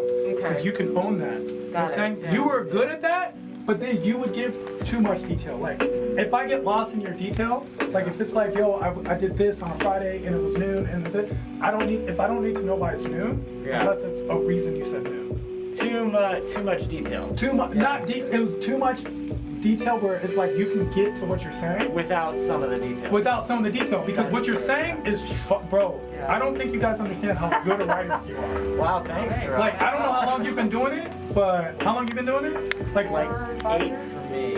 Straight 8. No, So straight 4 or 5. see, that's the real. Like 8 is like the total, and it's like it's unfair to say that. 5. It's like 5. Yo, I would have thought you've been doing it for like 10 years. Really? Straight up. I'm like 4 or 5 years. I would have thought you were doing it for 10 years. Really? Honestly, I thought you were both doing it for 10. Damn. Okay. Well, Yeah, and I don't know what your usual like used to like. First of all, it's not the same room as being in a comedy store, but like purely as a audience, I wouldn't bullshit you. None of this was rusty for me. Yeah. There's some pacing. When you like. Don't even yeah. Which is, no, none of it was rusty. I didn't know it wasn't until you put it down here. Yeah. When you had it here, I thought, oh, that's her shtick. That's really funny. That's funny. Okay, cool. Because you're like, oh, my sweaty armpit thing, and you tagged it. I was like, oh, that's her shtick. That's so funny. You know what I'm saying? Some people, Dion Cole does that. Dion Cole used to go up, and he would like say a joke, and then he would look at the audience, and if they wouldn't laugh, he'd be like, bro. And it would make them laugh. Even if they didn't get a laugh, it made them laugh. Okay, got it. All right, good to know. Maybe I'll make that my thing. You can use color change. Yeah, I mean, honestly, Lia, the lady you performed here is the same as that Like, a year and a half, 2 years ago. Oh, right. You're just as good. You guys are very good. So I don't know if you haven't gotten opportunities when Laugh Factory opens up. I won't mind giving you guys both 5 minutes. You guys deserve it. Like, All right. Oh my God. That was like a real thing. It's on my vision board. I was very impressed. Like you know what I'm saying? Damn. Yeah. Wow. Your writing is very strong. I don't think you guys realize how good. That's like a very difficult skill. Because everyone thinks there's a shortcut to comedy. Oh, I'm funny. There's practice makes perfect. Right. Think out of the box and develop that voice. But you're also good at crowd work. Oh, which yeah. You can't practice that except for in the clubs, right? That's where you get good at that. So how do you even like right now I'm on Clubhouse, but in general, I'm a crowd worky person. Not every comedian is good with crowd work. Right. Dane Cook is very famous. Right. And in 2000, no matter what you think of him now, in 2004 he was the biggest comedian in the world. Right. Yeah. Dane Cook cannot do crowd work. Really? Right. I don't care what anyone says. Yeah. He talks about it. Like, for example, I think he gets angry too fast. he gets very angry. Dane Cook He has will no lose his patience. shit. He will lose his shit because this is a craft to him. It is an art form. Yeah. This is very much something he believes in. So if you're like off, he will flip out and it's not funny. Yeah. You see what I'm saying? Even when Michael Richards went out at the Laugh Factory and said crazy shit, everyone's like, yo, that was so racist. It just wasn't funny. If he had said something funny, it would have been, but he wasn't funny. Oh no, but it was genuinely angry. Yeah, but you know what? It wasn't. As a comedian, you realize he got lost in the heckle. Yeah. You think so? Yeah. Oh, Very much interesting. so. Yeah, Do I think Michael Richards is a racist? angry racist person? I don't think he's an angry racist. Reason. Yeah. But I don't think he's more racist than the average person. What I think is he got lost in the heckle where he said something that wasn't funny and he doubled down. And that happens in comedy. You see this, you'll see a comic go up and say something like an abortion joke that usually kills, but in this room, it was sensitive, or there was a person who just had an abortion and just didn't work. And he will double down because you can either apologize or you can double down. And the best one is to say something funny. Yeah. Right? So there was a comedian in my room, his name is Ruben Paul. This was the best thing. He's talking about, he's very cultured, he's traveled all over the world, he's talking about the different cultures and stuff. Then he starts talking about Haiti. Okay? He starts talking about Haiti and like going there and blah blah blah and how devastated it is and making fun of it. There was this wonderful woman in the crowd, happened to be white, no offense, and wanted to, like, she was upset for these people in Haiti. She was like, she stood up. She was like, oh my God, this is not funny. I volunteered in Haiti for 3 weeks with Haitians, and they are good people. And then Ruben just like waited for him to be finished, for her to be finished, and then he goes, bitch, I'm Haitian. And that's the whole thing. He's a Haitian comic. That's how, exactly. And it broke the tension in the room and it made everyone laughing, including her, who had started to cry and then she started laughing. Oh my God, that's amazing. And that's how comedy works. So like, if we, like, I need to know who you are. Like if Sean is just any guy, and here's the thing, you can be any guy. John Mulaney. It's not like John Mulaney's a harsh comic. But you think you know who John Mulaney is. Now, if he goes home and he's like, what's up, bitch? I fuck you like this. We don't know. We just assume that he's not that guy. The same way we assume Obama and Michelle never did doggy style. Of course they did. But we would never question that about Trump and Melania because that's who he set up who he was. Do you see what I'm saying? So I need to know you and I need to know you. Okay. So get and like from the top, in the beginning. The beginning. First 2 minutes. The first things you have to say is something like, what did I say? Oh, my Breitbart looting. Oh, yeah. You understood 2 things about this. I'm gonna go left, and there might be some intellectual tidbits. Right. Because I could have said the fact that it was Breitbart. Exactly. Breitbart is very specific because I'm using that to say, hey, I'm aware. I'm an aware comic. So it broke down. You weren't expecting me to be like you or like you. From the beginning. From that I knew what I was in for. Exactly. Very quickly. And then I gave a little cultural background. Why do I do that? It's not so much like I care if people. I say that so that when I say something about a group of people aren't like, I thought he was Mexican. You see what I'm saying?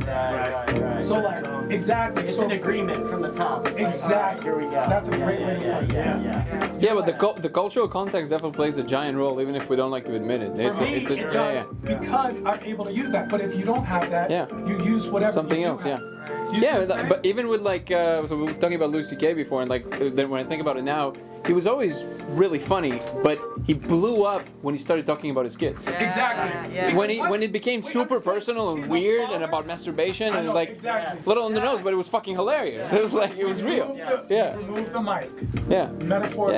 This is who I really am and being vulnerable. So because we know Louis C.K. Pre-Green Room incident was, I have kids and I'm a family person. Everything he said totally played for us. Totally. I heard him in an interview once say that that's when he really found himself as a comic. Is the first time on stage, he just on a whim. He was like, my daughter is a fucking asshole. Everybody they're like, whoa! And then it's like, he never got that, And then I remember that, and he was like, for a long time I didn't understand why babies were in dumpsters, and now I get it. It was like that kind of laughter was different. Because he's opening that up. He's so vulnerable. So when you're saying stuff like, and I'm not saying you have to be personal. It's who are you as a comic? Like, find that voice. Don't just say funny things. Be a funny person. There's a difference. Because good comedy makes you laugh, but great comedy makes you think, right? So the best laughs aren't ha ha ha. It's that's so true. That's so true. And that's what we do with Louis C.K. Yeah. That's what we used to do with Crystalia pre sliding into 16-year-old girls. Yeah. Oh, is that a thing now? I missed Is that. he done? Really? With the 16-year-olds or in general? That's what I'm saying. Yeah, you can tell when you were warming up the room, like, you know, you can tell you're just getting to know us. It's obviously a non-traditional thing, but you just were so soft, just so whispering. It's like when you're quiet, like, I was listening, I'm like, oh, what's he gonna say next? Yeah, And then you got that time. Would you hear me talking about? Yeah, it's a very refreshing style. It's not. I've been doing it for 9 years, so this will be my 9th year, but I would have guessed like 20, closer to 20. here's the thing about it. I came to LA in 2011, but here's the thing. I got fortunate with the Laugh Factory, and I was in there early. Oh, really? Like, I got there, like, the second comedy thing I ever did was getting my own show at the Laugh Factory. Whoa. So here I am at my own show, and I'm literally doing every single Monday night, and then Monday, Thursday, and then Monday, Thursday, Friday, Saturday. So you're like I'm in a doing pressure chamber. You just had to get. Wait, but how did you nail that? That's So it's actually interesting. because that's pretty crazy. So this is how I even got into comedy. I wasn't going to be a comedian. It was never something I would do. Here I'm doing law school. I wanted to be a music mogul. I wanted to be Puff Daddy, real shit, right? So I wanted to be Puff Daddy, and then I had like an artist in a group, and they fell apart, and some things happened. So here I am. I turn on the TV, and I watch Fuse Network, Canadian MTV, Fuse Network. I don't even know why I have the channel either. So I'm watching this, and there was a comedian named Mike E. Winfield. Oh yeah. He's very funny. Yeah. Light-skinned black guy with a fro. This was his first show ever. What's his name? Do Mike E. Winfield. He's in like next Friday. Exactly. Wait, Smiley? No, Yeah, he's Smiley. Yeah. He calls I himself don't know. Smiley. Yeah, he might. I Because he think I smiles know a him. lot. Yeah, That's what's okay. up. He's got amazing smile. Yeah. Light-skinned black guy with a fro and an amazing smile. It's the most contagious smile I've ever seen. Yeah. And he was doing comedy and like introducing a video, and I literally thought, if he can do this shit, I can do this shit. So I flew to Laugh Factory because he was supposed to be performing that weekend, and I wanted to meet him from DC. I'm from DC. I flew to Laugh Factory, and I wanted to meet him so I could pick his brain. Because I was like, oh, he looked dope. I could probably get to know him, and he'll give me the... But I met the owner of the Laugh Factory, Jamie Masada, instead. I started chopping it up. Next thing I know, I convinced him to let me have a show every Monday. He never thought to ask if I'd actually done comedy. What? I was just like, yeah, I'm a comedian. He was like, do Monday? I did the Monday night. I like postponed my flight. I did the Monday night. I promoted it. It was sold out. And I was in the streets, like, hustling. It was sold out, and I wasn't good. But he didn't show up. All he saw was that it was sold out, so he gave me every Monday. And I had, like, people right, and so he gave me every Monday. But I lived in D.C., so every single Monday, I would fly to LA. What? Not only that, Virgin America started then, and the flights were $99 each way. If that was not the case, I would not have been able to do it. Because it's like $400. And I wasn't good, but he didn't show up. All he saw was that it was sold out, so he gave me every Monday. And I had like people right, and so he gave me every Monday. But I lived in DC, so every single Monday, I would fly to LA. What? Not only that, Virgin America started then, and the flights were $99 each way. If that was not the case, I would not have been able to do it. Because it's like 400 something every time I fly back now. But then, if it wasn't $99 each way, and then every third flight, because their point system was free for me, yo, I would go back and forth every single, I would get to LAX at 8:17. I would take 2 buses. Okay, I would take a shuttle to the buses, take one bus to UCLA, and then a second bus down Sunset to Laugh Factory. Get there at 10:03. My show started at 10. So I had like a person, I would figure out someone to open or whatever. I'd get on the stage at 10:03 or whenever I ran in. I would start the show, and then exactly at 12:16, I had to be on the bus to get back to the bus, to be at the airport by 1:45 to get the red eye back to DC for my class on Tuesday. I did that for 9 months and 3 weeks. What? Yeah, I did that 9 months and 3 weeks, and then intermittent while I was taking the bar stuff, because it was my last year, what I'm gonna do, right? So I did that for 9 months and 3 weeks, and by then I had built up. And then when that was done, I came back. And then it was Thursday, it was Valentine's Day or something, and one of the person who had the Thursday show didn't want to come in because he had a date or something like that. I just remember it was because of a date. It was whatever a holiday is that is like a date thing. I was like, I'll do it. And I was literally with somebody, and I was like, hey, I can't go. And I went to Laugh Factory, and I performed, and I did another thing where I sold out. And then I got Thursdays from then on. Oh my God. That's so wild. So I started doing every Monday and Thursday, and the thing about it is I was doing like 30 to an hour every Monday and Thursday. So other comics who did like 5 minutes, and you're a great night. I was doing Monday and Thursday, Just built up doing your the open stamina. mics, doing like 2 or 3 mics before I did my show. What? Going to these open mics, hitting like 2, and especially in LA, it's geographically difficult. Yeah. So I would like start at 6. That's actually, you guys know Jamar Neighbors? Jamar Neighbors is a beast. He used to hit like 5 to 10. And he would do if you were in the bathroom and had a mic set up, he would come while you're taking a shit. He's a fucking beast. It's those reps, right? Yeah. So I used to go hit like 2 or 3 mics every night. Monday, Tuesday, Wednesday, Thursday, Friday. Saturday, my only day was Sunday because there weren't as many mics to hit. And then I'd go back every day. And so I did that for 8 years. And that's why it's like... Were you still mic? I mean, not before COVID, like, were you still going to mics? Oh yeah, of course. Yeah. I was doing mic, show, touring, featuring for Chappelle, featuring for Miles Giovanni, featuring for Finesse Mitchell. Wow. Like, I didn't care. Like, yo, sometimes I would fly back and then go, and then come here for Monday, and then go, and be back Thursday, and then like I didn't care because this is what. We're getting like behind the scenes. Perfect. Yeah, but this is like, and I'm only telling you guys this because honestly, I don't think you guys know what you guys have. Wow. 2 things. First of all, if you saw, Taylor Tomlinson was dating. Kai something? No, hold on. K. Why can't I remember this guy? Why can't I remember her? Sam Moore? No. Sam. Yeah. Sam. They had like a thing. Yeah. They broke up. But when they were together, that brand was so strong. If you looked at their phones, they went up like, I think they might have They were almost putting out doubled. videos that we watched. Exactly. Yeah, great, yeah. That needs to be you guys. Yeah. Like, there's nothing that stops you both from being on stage at the same time. Yeah, we talked about Who are the brothers, the twins? Oh, yeah, Not Sklar.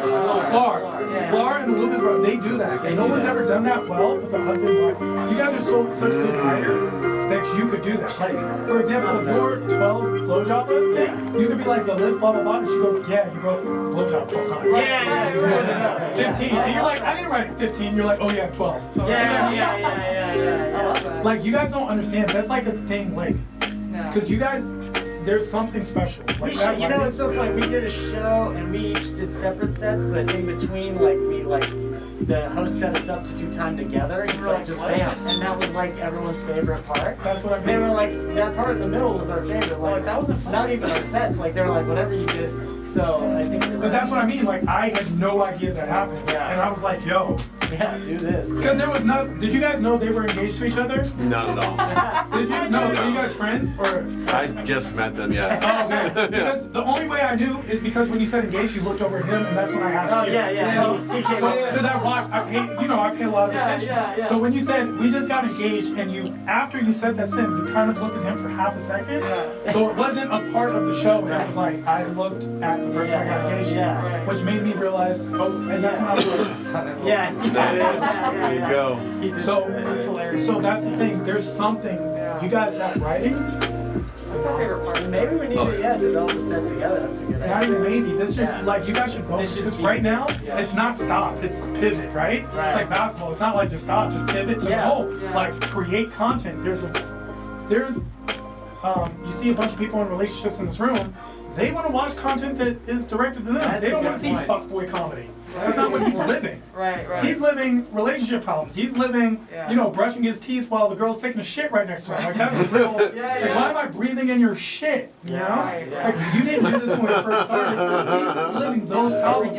So you should show him your quarantine video. Timing. Oh, we did some sketches together. Oh yeah, that's like it should be like and perfection is the enemy of progress. Like don't go. It has to be perfect. It's video. They don't want perfect. If they wanted perfect, they would just watch TV. They don't. They watch YouTube because it's up close and it's personal and it's in your face and it's real and it's raw, or at least we think it is. You know what I'm saying? We don't know. Logan Paul could be the nicest guy, but he's a douchebag on camera because that's what we pay him to do. The same way Eminem hates Kim and loves Haley. He's been married to Kim the entirety of his rap career. Like, we don't need to know that. We just know he has to kill Kim and loves Haley. Haley's like 36. You know? But it doesn't matter. We need that storyline. So keep, because there's definitely, you guys are definitely in it. That helps, Nice feel boost. a little directionless. So that's I know, that's the thing, is we just love it, but we're like, what do we do with this? Yeah, we have no writing funny. Yeah, I we're saw. just writing. You guys are saying this is funny. I will write it. Yeah, exactly. That's all it is right now. And it's because you guys also aren't making money from this. Right. So to you, it's like you don't realize like a lot of those things that you write that are really funny. Some of the Pert is number one. 'Cause I write a lot of jokes for other people, but like every joke I said was a Tehran joke. Yeah. Right. Like, think about the jokes that I said, and I'm still not anywhere where I need to be, right? Every joke I said, you could be like, only Tehran would say this. Or like, I feel like I know he would say this. Do you see what I'm saying? It was extremely different than what you guys, none of you guys would say anything that I just said. Right. And that's what makes it different, because it's like, if I can't mock you, you won't be famous. That's a real thing. That's true. And if I can't do an impersonation, Yeah, if I that's so can't true. impersonate you like I do a Pacino or Trump or De Niro, Such a good point. yeah, if I can't impersonate you, you know, Yeah. even someone like was that not the author of Harry Potter, J.K. Rowling. No, not the author, J.K. Simmons. Oh. Even though he's the best second actor of all time, like he's in so much because you can impersonate him. Yeah. Do you see what I'm saying? Yeah. He's very impersonatable. Yeah. But if you're not someone, even Keanu Reeves, people are like, why? Because Keanu Reeves is the ubiquitous man. Yeah. He's whatever. Like, he's so bland, he has flavor. Yeah. You know? And now people love him, but let's not act like everyone was like, wow, is he an actor for the longest time? Yeah. It's because he was a surfer, and he was Matrix, and he was Bill and Ted, and he was like the one, what did he do just now when he beat everyone up? John Wick. John Wick. Wick. Like, Yeah. he can beat everyone. By the way, that's right. confirmed tied to the Matrix 4. Just found that out. Oh, really? Spoiler alert. Oh. Nice. That's what's up, but that's the concept, is like, he can do everything. Right. He's the most ubiquitous. That's why when people go, who's your favorite actor? They'll be like, oh, Robert De Niro. You might have seen like 3 Robert De Niro movies, and analyze this and that don't count. Like that's one movie. You know what I'm saying? Right. You might, Godfather 1 through 3 doesn't count. Like you only seen one Al Pacino movie, like 3. Yeah. But you have seen 20 Keanu Reeves movies straight through. Yeah. Right. He's actually your favorite actor. Jim Carrey is probably the best example of that.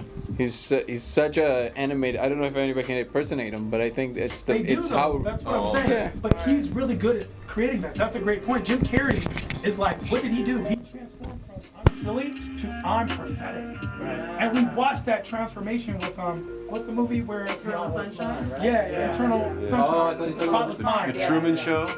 Exactly. I thought you were talking about the documentary, the one where the weird one where he channels Andy.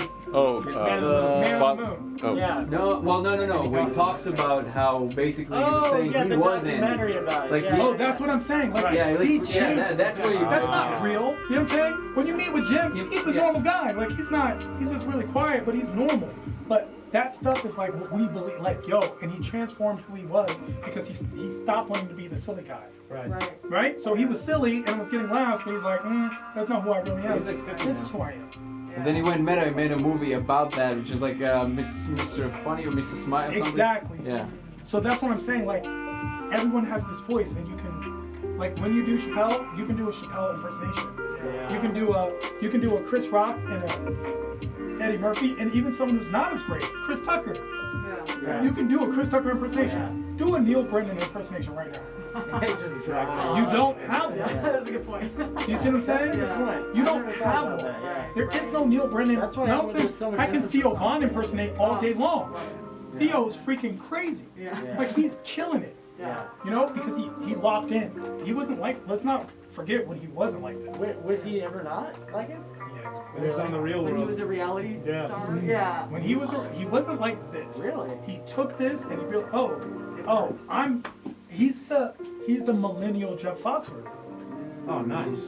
Yeah. Do you see what I'm saying? Yeah. Who is who is Theo Von? If Chris D'Elia and Jeff Foxworthy, or like if Dane Cook and Jeff Foxworthy had a kid, it'd be Theo Von. Yeah. And we love it. We're all there for it. And Nate Bargatze is very. Love him. Yeah, he's the cable guy. Yeah. He's the cable guy. Yeah. If Chris D'Elia and the cable guy had a kid. That's true. Like that's who he really is. Like Nate Bargatze without the accent. You're like, but he does have the accent. Right. So let him use it. Yeah. It's kind of like, Dave Chappelle is black. So that's what he has. He uses it. Yeah. You know? So John Mulaney, like, you don't think he wears sweats? Yeah. You don't think he has like shorts? Right. But not on stage. And he transformed from I'm silly to I'm prophetic. Right. And we watched that transformation with what's the movie where it's Eternal Sunshine, right? Yeah, Eternal Sunshine. Oh, I thought you were talking about Mine. the Truman Show. Exactly. I thought you were talking about the documentary, the one where the weird one where he channels Andy. Oh, Man on the Moon. Yeah. No, well, no. Where he talks about how basically he was saying he was Andy. Like he. Oh, that's what I'm saying. Like, Yeah, like he yeah, changed. that's where you That's not real. You know what I'm saying? When you meet with Jim, he's a normal guy. Like he's just really quiet, but he's normal. But that stuff is like what we believe. Like and he transformed who he was because he stopped wanting to be the silly guy. Right. So he was silly and was getting laughs, but he's like, that's not who I really am. He's like 50 this now. is who I am. And then he went meta and made a movie about that, which is like Mr. Funny or Mr. Smile or something. Exactly. Yeah. So that's what I'm saying. Like everyone has this voice, and you can, like when you do Chappelle, you can do a Chappelle impersonation. Yeah. You can do a Chris Rock and a Eddie Murphy, and even someone who's not as great, Chris Tucker. Yeah. You can do a Chris Tucker impersonation. Oh, yeah. Do a Neil Brennan impersonation right now. Just exactly. You don't have it. Yeah, that's a good point.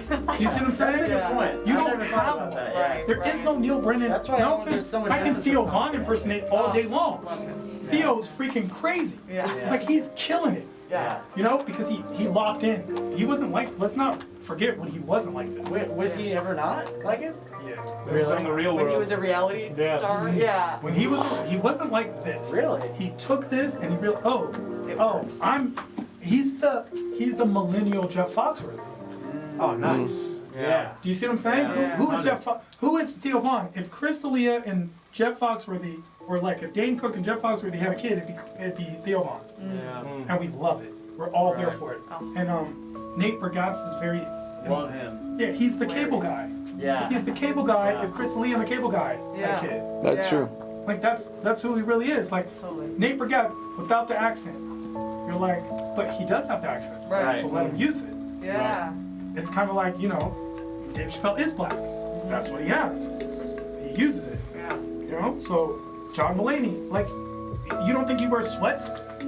Yeah. You don't think he has like shorts? Right. But not on stage. On stage, he's that suit and tie guy. Yeah. Because we're like, this is if Pee Wee Herman and Jim Gaffigan had a baby. Totally. Yeah. That's who we're watching on TV.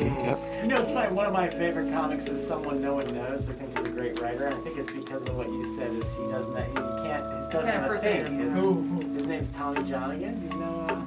What's his name? See, that's the thing. What's his name? So funny. Tommy Johnigan. He's really funny. It's hilarious. You're very good at comedy, so. Yeah, he knows so much. Oh, and I just love comedy. Yeah, that's what's up. Wow. One of my favorite. You remember the show Green Room when they and a bunch of comics just. So one of my favorite episodes is when they have Ray Romano and Bo Burnham and what's his face, like really old timers. And what really stood out to me about that is that Bo is relatively so new, right? But he's such a genius at what he does. And comics are very slow with like they're loving people, but they're very slow like accepting people to be like stars. Yeah. And you could see they literally all those old timers. They literally revered him. You can see like this deep respect. That's a real thing. Because, and that kind of came up. They're like, we just think you're very authentic. Yeah. You're not pretend. He's like, well, I'm not trying to actually say anything. If you notice, Bo Burnham doesn't actually say anything. He's like, that's just a show. Yeah. That's all it is. I'm not trying to make political statements. I'm just, like you're saying, I'm just myself, basically. Yeah, I am this person, so I do this. You don't have to. Yeah. But everyone, like, that's a great point because. Is that something you like come to after like thinking about it deliberately, or is it like a natural? It's a combination. It's the Louis C.K. moment, right? Yeah, it's you felt a different laugh. Right. So one day we were at I don't know if you guys know who George Wallace is. He's Mr. Vegas. He's an amazing comedian. Yeah. His best friend is Jerry Seinfeld. Jerry Seinfeld's at the Laugh Factory. Everyone's fangirling. Jerry only invited a couple of us to lounge and like hang out. Jerry Seinfeld tells us why he does not curse. So he goes, I did a TV set, my first TV set, and he used to curse. I didn't even know he used to curse. Really? I can't even picture it. Exactly. So that story about the first joke in that comedy club in New York about Tide and about if your shirt has blood and maybe laundry is not your main problem right now. That's kind of like his most famous first joke. And I heard a story. Now I'm doubting it. that's kind of like what he started with, and he just decided that it kind of as a joke, he didn't want to disappoint his parents kind of thing, and then he just decided not to go with it. This is what he told us. Okay. And this was So that's probably the real thing. He was like, I was gonna do a TV spot, and I went to record it, and it never aired. And it's because he goes up on stage to do time, and he says a bunch of stuff, and they don't laugh. And he realizes, because he cursed, they were chuckling, but they weren't laughing as hard. Then his last joke, which is his, like, it was a thing, and whatever his big punchline was like, fuck, or something. And no one laughed at all. And he was like, what? And he realized it's because he cursed. They were laughing at the curse word, not at his work. And he was like, I'd never curse again. I'm sitting up here. And he actually said something, because you said disappointing his parents. He's like, I'm sitting up here going on stage, disappointing my parents, who were, kind of conservative Jews. Yeah. He did it. He was like, for what? I heard it in some special. I don't know if it's maybe it's a thing that I haven't heard yeah stuff, but this is what he said. Basically, the story was that he pretty much killed it from the beginning. It was like one of those rare unicorns, but like he just never bombed. Well, but like that, it was just that like could be like part of his myth, because you always want maybe the myth. yeah. You know what I'm saying? He also wrote all day, every day. Yeah. I mean, no, he's a very hard-working Jay-Z comedian. and Lil Wayne never say they write songs. They go, I just freestyle every song. Statistically and theoretically, impossible, that's yeah. possible, right? Yeah. You had to punch something, no, but the whole point is. I know he has his freestyles actually. If it's that way, I've heard his written. And Listen, Jay-Z, literally they call him Mr. One Take. Yeah. Because whatever he does, whenever he's in public, what he does is he will do the entire song in one take. So every song you hear from Jay-Z is supposed to be, which is why he goes 50 grand, I'll do this all in one take. That is the whole myth. Now, 22 twos. If that was real, who cares? But the myth exists. Yeah, of course. You see what I'm saying? Yeah. The myth exists. No, I'm with you. I was just wondering if that's So actually I don't true. know if that's a real story. It could be the myth. It could be like, yo. No, I was interested because you heard it from him. Listen, you heard it from him, so it's most likely the true thing, right? So yeah. But that. So, like George Wallace was like, it was like a whole. but that's interesting because even like in Raw, where Eddie Murphy actually talks about that whole thing where what's his face called him Bill Cosby? yeah, and is like complaining about which is exactly the opposite, right? It's like you can't just come and smile, have a Coke and smile. You can't just go on piss shit ass motherfucker. Good night. But that's what I'm saying. That's a bit. That bit is 40 years old. And it's still fucking hilarious. That is a 40-year-old. Yep. One of the all-time. Because people don't realize, like, you do music, you write music, but the only thing you have different, and your job is so much more difficult, is because music is like the voice of God, right? It's like you are extrapolating and creating a feeling which I felt but have never put words to, and you're creating that for me. Which is why if you listen to whatever it is, anyone from Radiohead to Yo Gotti, that's what they're doing. I feel helpless. I listen to Young Jeezy. I feel sad. I broke up with. I listen to Drake. Whatever it is, right? You're writing. Well, as comedians, we're writing songs too, but they're called bits, and they have harmony and melody, and they have rhythm. Because we're like, this is if Pee Wee Herman and Jim Gaffigan had a baby. Totally, yeah. That's who we're watching on TV. You know, it's like one of my favorite comics is Someone No One Knows. I think he's a great writer. I think it's because of what you said. Is he doesn't have a thing. His name's Tommy Johnigan. You know. What's his name? See, that's the thing. What's his name? He's so funny. Tommy Johnigan. He's hilarious. You're very good with comedy, so. Yeah, he knows so much. Oh, I just love comedy. Yeah, that's what's up. Wow. But that's what I mean. One of my favorite. You remember the show Green Room when they had a bunch of comics? Sure time. So one of my favorite episodes is when they have Ray Romano and Bo Burnham and what's his face, like really old timers. And what really stood out to me about that is that Bo is relatively so new, right? But he's such a genius at what he does. And comics are very slow with like they're loving people, but they're very slow like accepting people 100%. To be like stars. Yeah. And you can see they literally all those old timers, they literally revered him. You can see like this deep respect. That's a real thing. Because that's what's up. and that kind of came up. They're like, we just think you're very authentic. Yeah. You're not pretend. He's like, well, I'm not trying to actually say anything. If you notice, Bo Burnham doesn't actually say anything.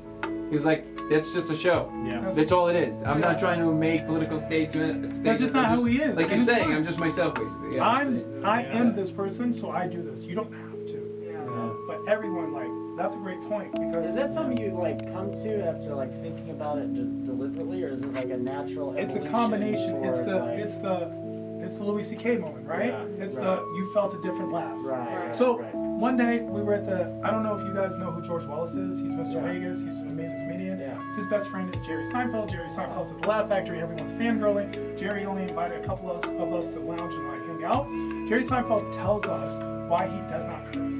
So he goes, I did a TV set, my first TV set, and he used to curse. I didn't even know he used to curse. Really? I can't even picture it. Exactly. So that story about the first joke in that comedy club in New York about Tide and about if your shirt has blood in, maybe laundry is not your main problem right now. That's kind of like his most famous first joke. And I heard a story. Now I'm doubting it.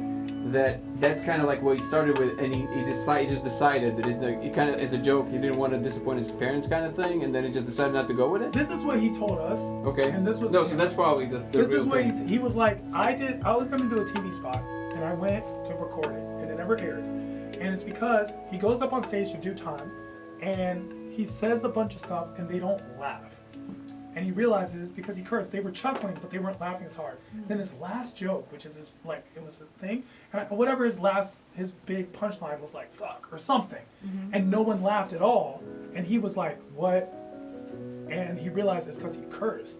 They were laughing at the curse word, not at his work. And he was like, I'd never curse again.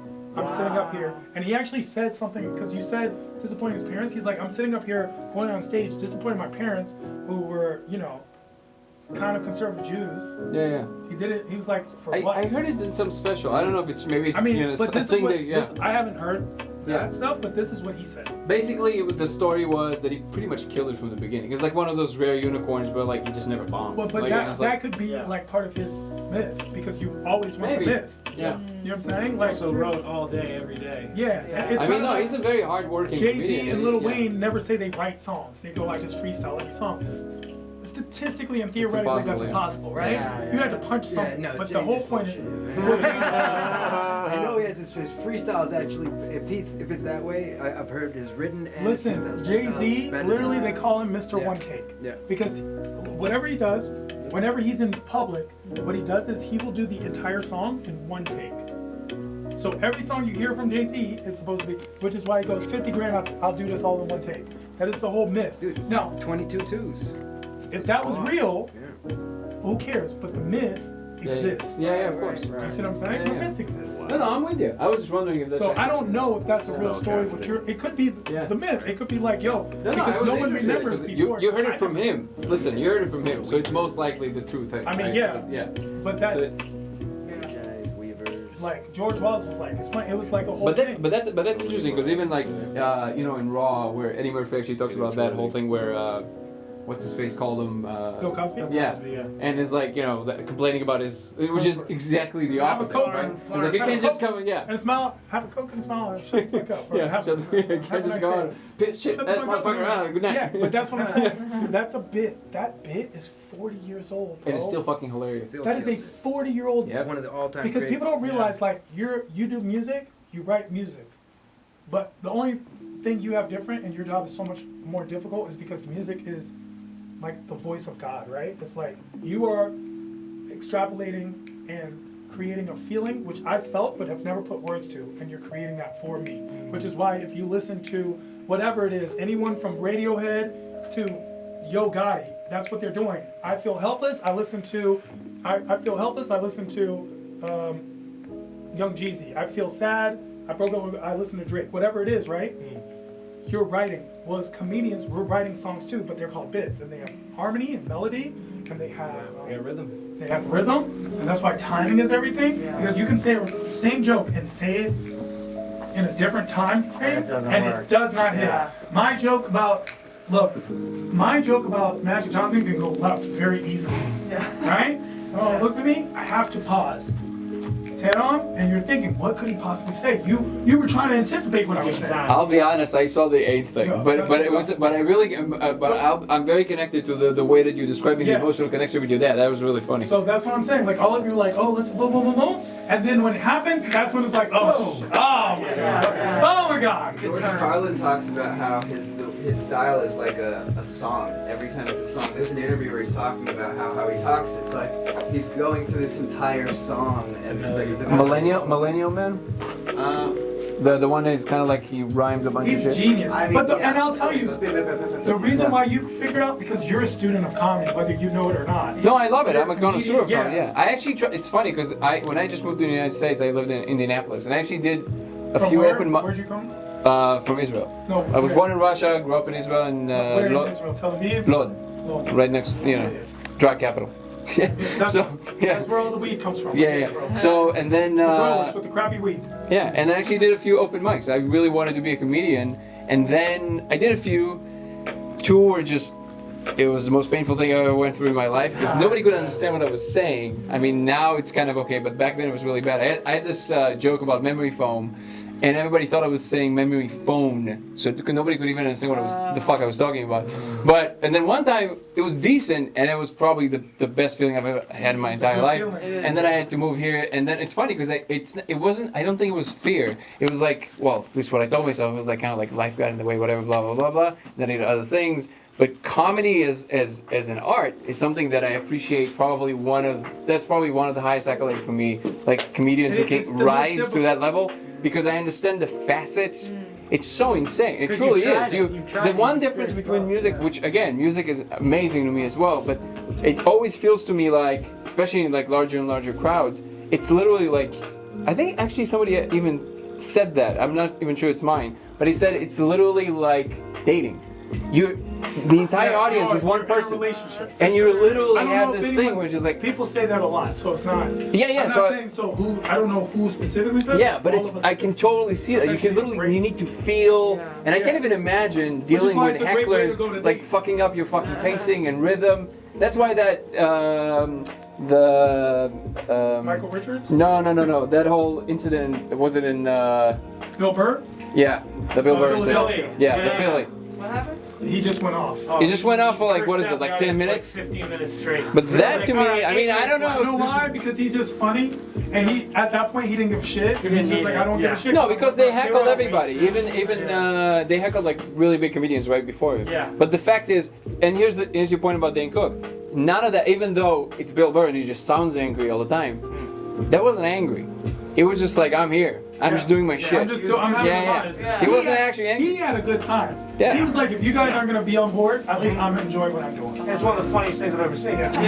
You can watch it? Oh yeah. Really? For 10 minutes, he fucking goes off on the entire crowd, and everybody, and it's like, I hope that you like, I go and blow fucking homeless people with AIDS just so you can suck my dick and fucking get AIDS. And like, you know, it's like fucking just goes off. Look, I don't know if you're ever in a fight and you're just like, fuck it, I fucked up already. Fuck you, I'm just going. That's what he did. Yeah. Like, I'm gonna Oh, it only counts the minutes, and then it was like 7 minutes left, and it like goes every fucking minute, and then in the end they were like, woo, because it was fucking ball, yeah.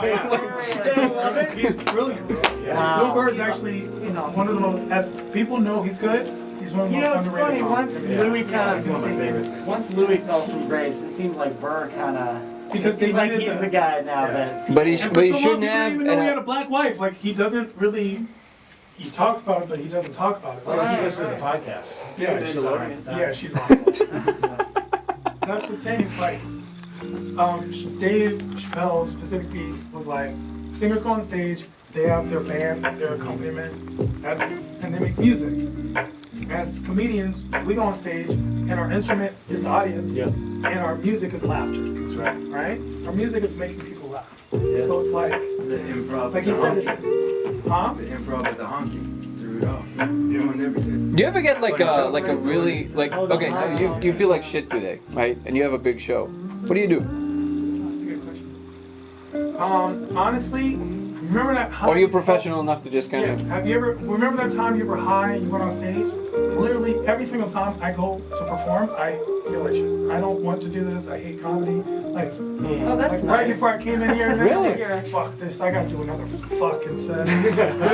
Talk to these fucking people. No, for real though? That's how you feel? So, okay, have you ever seen the Avengers movie? Oh, yeah. Sure. The first one, where the whole time they're asking Bruce Banner, they're asking Dr. Bruce Banner, like, how's he keeping the Hulk at bay? Right. And then at the I'm right always time, angry, he yeah. goes, he goes, my secret, I'm always angry. I'm always annoyed. So my baseline is like, I'm just annoyed. Right. And so it's like, as soon as I go on, I'm just like, I'm ready to go. Yeah. So what I did was, I watched what they did, And I was like, okay, they hit relationships. I could have done like relationship stuff because I was thinking, oh, it's on Valentine's Day. Maybe I'll talk about relationships. Then I watched, they were like, and then they touched on sex. I was like, oh, okay, they did sex. Because I could do 30 on sex. And so I was like, oh, no one addressed social issues. I will talk about social issues. Round it out. Yeah. And So like, you have such an arsenal that depending on your mood, you can kind of switch it up, so it'll also be interesting for you. and they will too, like, Yeah. so I have cue cards. I've So seen him a few times, enough to see like maybe 5-10% of that max was used already. The rest was. and it's the stuff that I have to use to make sure you know who I am. 5 to 10 minute Yeah. sets, like 30-minute, 40-minute sets where it's all new shit. I was expecting to hear the same joke. Even about the Bubba jokes, I was expecting to hear No, you create Bubba joke from last yeah. time. But it You create emotional connection very quickly. Definitely, it's very felt. You Yeah. feel like you know me, and you feel Yeah. like, oh, I Yeah. get this guy, I get it, I understand who he Yeah, is. yeah. And the same thing happens for singers, which is why these lead singers, I have to feel like I like you. You're a likable lead singer. And if you're not a likable lead singer, we get over you really quick. Yeah, I was a live sound guy for so long, and I've seen like 90% of the shows were trash. Well, 99% of the shows actually. Then there were the ones that really moved me. But it's people reflect your feeling on stage. When you're like, I'm the cool guy on stage, people in the audience are like, I'm the cool. Why am I doing this?